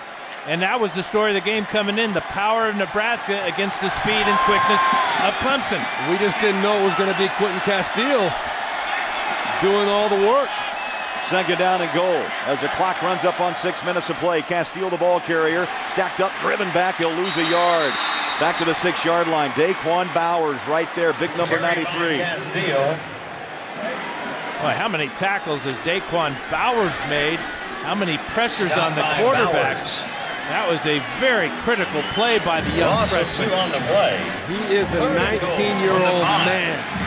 I tell you what, it's going to be scary what this kid's going to be doing the next couple of years. I can guarantee you this, there's a lot of NFL teams that would love to be in position to get a hold of this guy right now. A year ago, he's playing high school football. Today, Gator Bowl. Gans pedals back, pumps, goes to the end zone up top. And through the hands of the tight end, Mike McNeil. Pass intended for McNeil. That brings up 4th and goal. So for Clemson, the best case scenario. Nebraska gets a field goal. They'll get the ball back with 5:24. And possibly only down by a count of 26-21. And if you're Dabo Swinney and you're Colin Harper in this Clemson offense, you're grateful that you're now going to have the opportunity. Your defense once again has done their job, holding to a field goal. You've got to step up at some point and make some plays, score a touchdown. Alex Henry punches in his 4th field goal of the afternoon. And Nebraska opens up a 5-point lead on Clemson. 5:20 remaining. 21. Both these programs are being rebuilt, but Nebraska under Bo Pelini up by 5. This would be another huge step in the process. You know, big part of it is defense. Obviously, that's his background. And when you talk about defense at Nebraska, you talk about the black shirts. A tradition like no other in college football.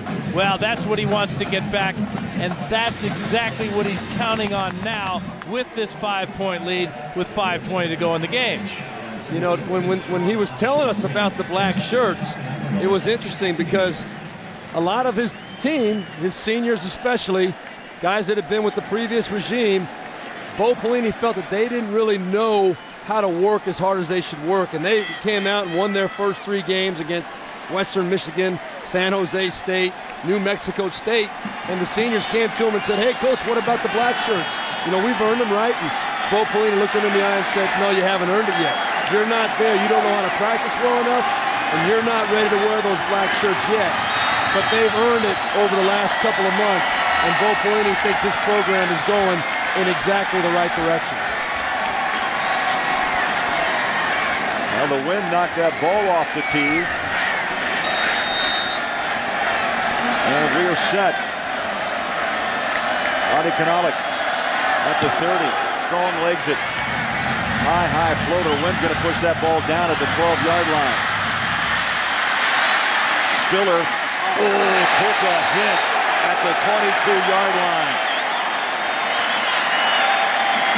Alfonso Dennard. We also got the benefit of the fact that Spiller was cutting at the time, so it looked a lot worse than it really was as Dillard lays the shoulder into Spiller. But watch Spiller, who's just slipping at the last minute. Right.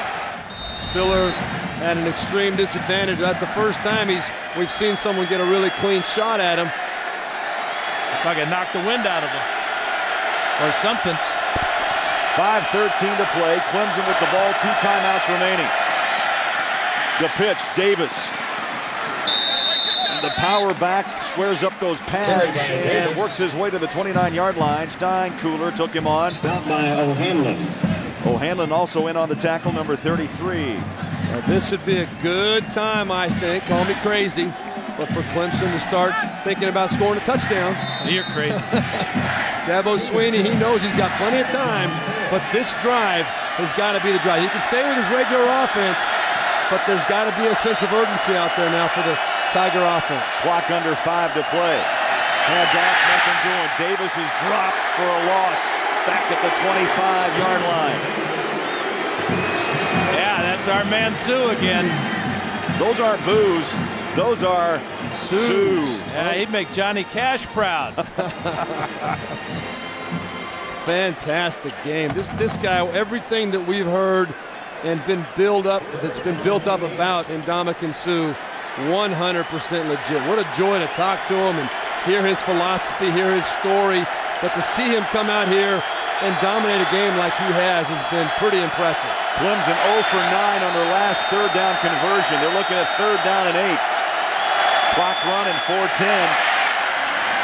To the near sideline, it's caught out of bounds. That stops the clock. Aaron Kelly with a big grab, and the officials are hearing the barking on that Clemson sideline. Thought maybe a late hit. Yeah, a flag was thrown on the sidelines, no question, Craig. Good job by Harper reading the corner blitz, don't Dead you ball. think? Personal foul. Defense number 33. 15-yard penalty from the end of the play. First down. Matt O'Hanlon, not only the first down, but stacked 15 more yards on it. Well, you're going to see the corner blitz coming right here, straight off the side. No one to block him, and you're going to see Cullen Harper do what a quarterback should do. Stand in there strong and make the throw when your team needs it. 3rd and 10. That was a huge play for the Clemson Tigers. Then you tack on the 15 for the personal foul. They've got some confidence going now. 4 minutes to play at the 49-yard line of Nebraska. Clemson down by 5. Davis trying to be patient, wait for a little hole to open behind his big front line of Hutchinson, Cloy, and Walker. Now you wonder about the fatigue factor for Nebraska because they don't really substitute all that much along their defensive line. We've seen Sue in there, we've seen Potter, we've seen Steinkuhler, and you see Steinkuhler with his hands on his hips, as well as Potter and Sue. These young men are getting a little bit tired, a little bit worn down. Well, and you mentioned before, Dan, how they dominate time of possession. That's the best friend of a defense like Nebraska, where they get that time to rest. 2nd down and 6. Under center is Harper. Play action pass.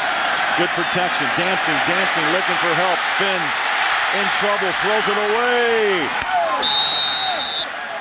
And incomplete up alongside the Clemson sideline. That ball was intended for Grisham. And Harper nearly pulled off a little Houdini act. Yeah, and almost got picked off. This ball in the air for an eternity. Look at the effort by Grisham with the left hand. Well, I'm not so sure that's not a catch. His feet are in bounds. Ball appeared to hit the ground. What an unbelievable effort by Tyler Grisham, though. But I think that elbow and everything hits out of bounds. I think that ball was clearly in his possession. 3rd down and 6. Whistles are going to stop the play. They're going to look at it, it sounds like. Ruling on the previous play is under review. So they will review the play prior to the last snap. I agree with you, Steve. I think this is a good call by the officials on the field because it's very hard to determine with one hand possession. It's a one-handed catch, and it looked like the point of the ball did hit the ground, although he never really bobbled it after it hit the ground. Great effort. Unbelievable with his left arm to be able to keep control of that football in any way, shape, or form is amazing. Do you see the hand under the ball, under the nose? Yeah, his elbow is down under the ball. You see, that looks like his hand right there, but it's just hard to tell from this far away. And people wonder why there are stripes on the ball. The ruling on the field was confirmed. And that's one of the reasons. It used to be for night games when you played in really dark stadiums. In fact, the footballs used to be white with black stripes. But it really helps in college football to have those stripes because in cases like that, you can see if the ball is juggled. Nebraska, 3 timeouts remaining. Clemson with 2. That was another play there, Dan, and Craig, I thought Cullen Harper might have done himself better service sitting in the pocket still. He starts moving, he gets those feet going, and he ran into some trouble on the left side. Towels are being waved on that Nebraska bench. 3rd down and 6. Clemson trying to come back from 5 down. In the pocket, Harper flushed out, tucks and runs, and is tripped up. And Harper slow coming up off the grass at the 43-yard line. And this is no question that Clemson's going to have to go for it on 4th down. Well, Dabo Swinney is going to have to pick the best play in his playbook right here. 4th and 5. A lot of different things you can do with it. My first choice, if you're asking me, Stephen, I know you were just about to, is I would be looking up number 80, Aaron Kelly, their all-time great receiver. He's looking to get single coverage at the top of the screen. Yep, he's at the top of the screen. 4th down and 4, play clock to 3, and now Dabo Swinney will call timeout, and Cullen Harper will make his way to the sideline. Well, they burned some precious seconds there, deciding to take a timeout. Well, it's okay. They've got 2:26 left in the game. And basically, this is the game. This is the game. This is the most important play of the season. for Clemson, without a doubt. I really think Dabo Swinney doing the right thing, making sure they got the perfect play, making sure that everybody knows what's expected of them. Get a play that your quarterback is comfortable with too. You know, a lot of times in a situation like this, the play the coach wants to run is not the play the quarterback feels most comfortable with. And you ask Dabo Swinney, you ask any offensive coach, they want to run a play the quarterback feels good about. They want him to go up there with that confidence it's the right play. And if the coach has a better idea, his job is to convince the quarterback that this is a better play because of that. Here's what I'm thinking. This is what we're expecting out of Nebraska's defense. Now, if you're looking at Nebraska, do they sit back and play zone, protecting against a potential game-winning touchdown pass? Because remember, the advantage that these guys have in the orange is their speed. We saw it with Jacoby Ford on the long touchdown catch. So a lot of things are going into this 4th down and 4 for both sides. 2:26 to play, 4th quarter. So after the timeout, shotgun formation, Cullen Harper. 2 wide receivers, bottom of your screen. Harper sets up, throws, hits Ford, breaks the tackle inside the 30, and is thrown down by O'Hanlon at the 26-yard line. Well, the timeout was the right call. It was, and you got the one-on-one matchup on the super quick Jacoby Ford. Does a tremendous job beating the one-on-one coverage inside, and a good, strong, poised throw by Cullen Harper. This Clemson team has new life. And a gain of 16. 2:05 to play. Once again, Harper from the shotgun. 2-step drop, throws up top, got a man, wide open, 10-yard line. And it's the big man, Aaron Kelly. 6'5", senior, Marietta, Georgia, all Mr. Everything at Clemson. I think Dabo Swinney told his quarterbacks, hang in the pocket and take a look at your playmakers. First it's Ford, now it's Kelly, but that front offensive line, great pass protection. Nobody near Harper on either of those last 2 throws. Great protection and a super job by Aaron Kelly settling down in that soft spot of his own defense. And back-to-back completions of 16 and 17 yards. Under 2 minutes to play, 1st and goal, Clemson. Harper throws, batted down, incomplete. That was Eric Haig, the left corner. Well, he's right here. He's coming on the blitz just free, and watch him get up in the air and snuff that ball. And Kelly was open inside the 5-yard line. He was, and Haig did a great job, though, of hiding behind his defensive end. I don't think Cullen Harper ever saw him. He thought he had a clean throwing lane. 10th play of this drive as the Cornhuskers show blitz. Yes, they do. Harper takes a glance at the sideline. Play clock to 12. Harper steps back in shotgun. Play clock to 6. The snap's away. Pressure. Harper's in trouble. In trouble and down at the 27-yard line. Haig again. Another huge play as Carl Pelini. He doesn't dial up. He goes Wi-Fi for these last 2 plays. Dabo Swinney telling Cullen Harper right now, you just can't take the sack right here. Do something with that football. You saw the blitz coming. Haig twice in a row, this time coming from the front. Cullen Harper had to see him the whole time. Got to get rid of that ball. You can't take the 20-yard loss or 15-yard loss, whatever it was in this situation. How about Haig trying to bring down a guy that outweighs him by about 30 pounds?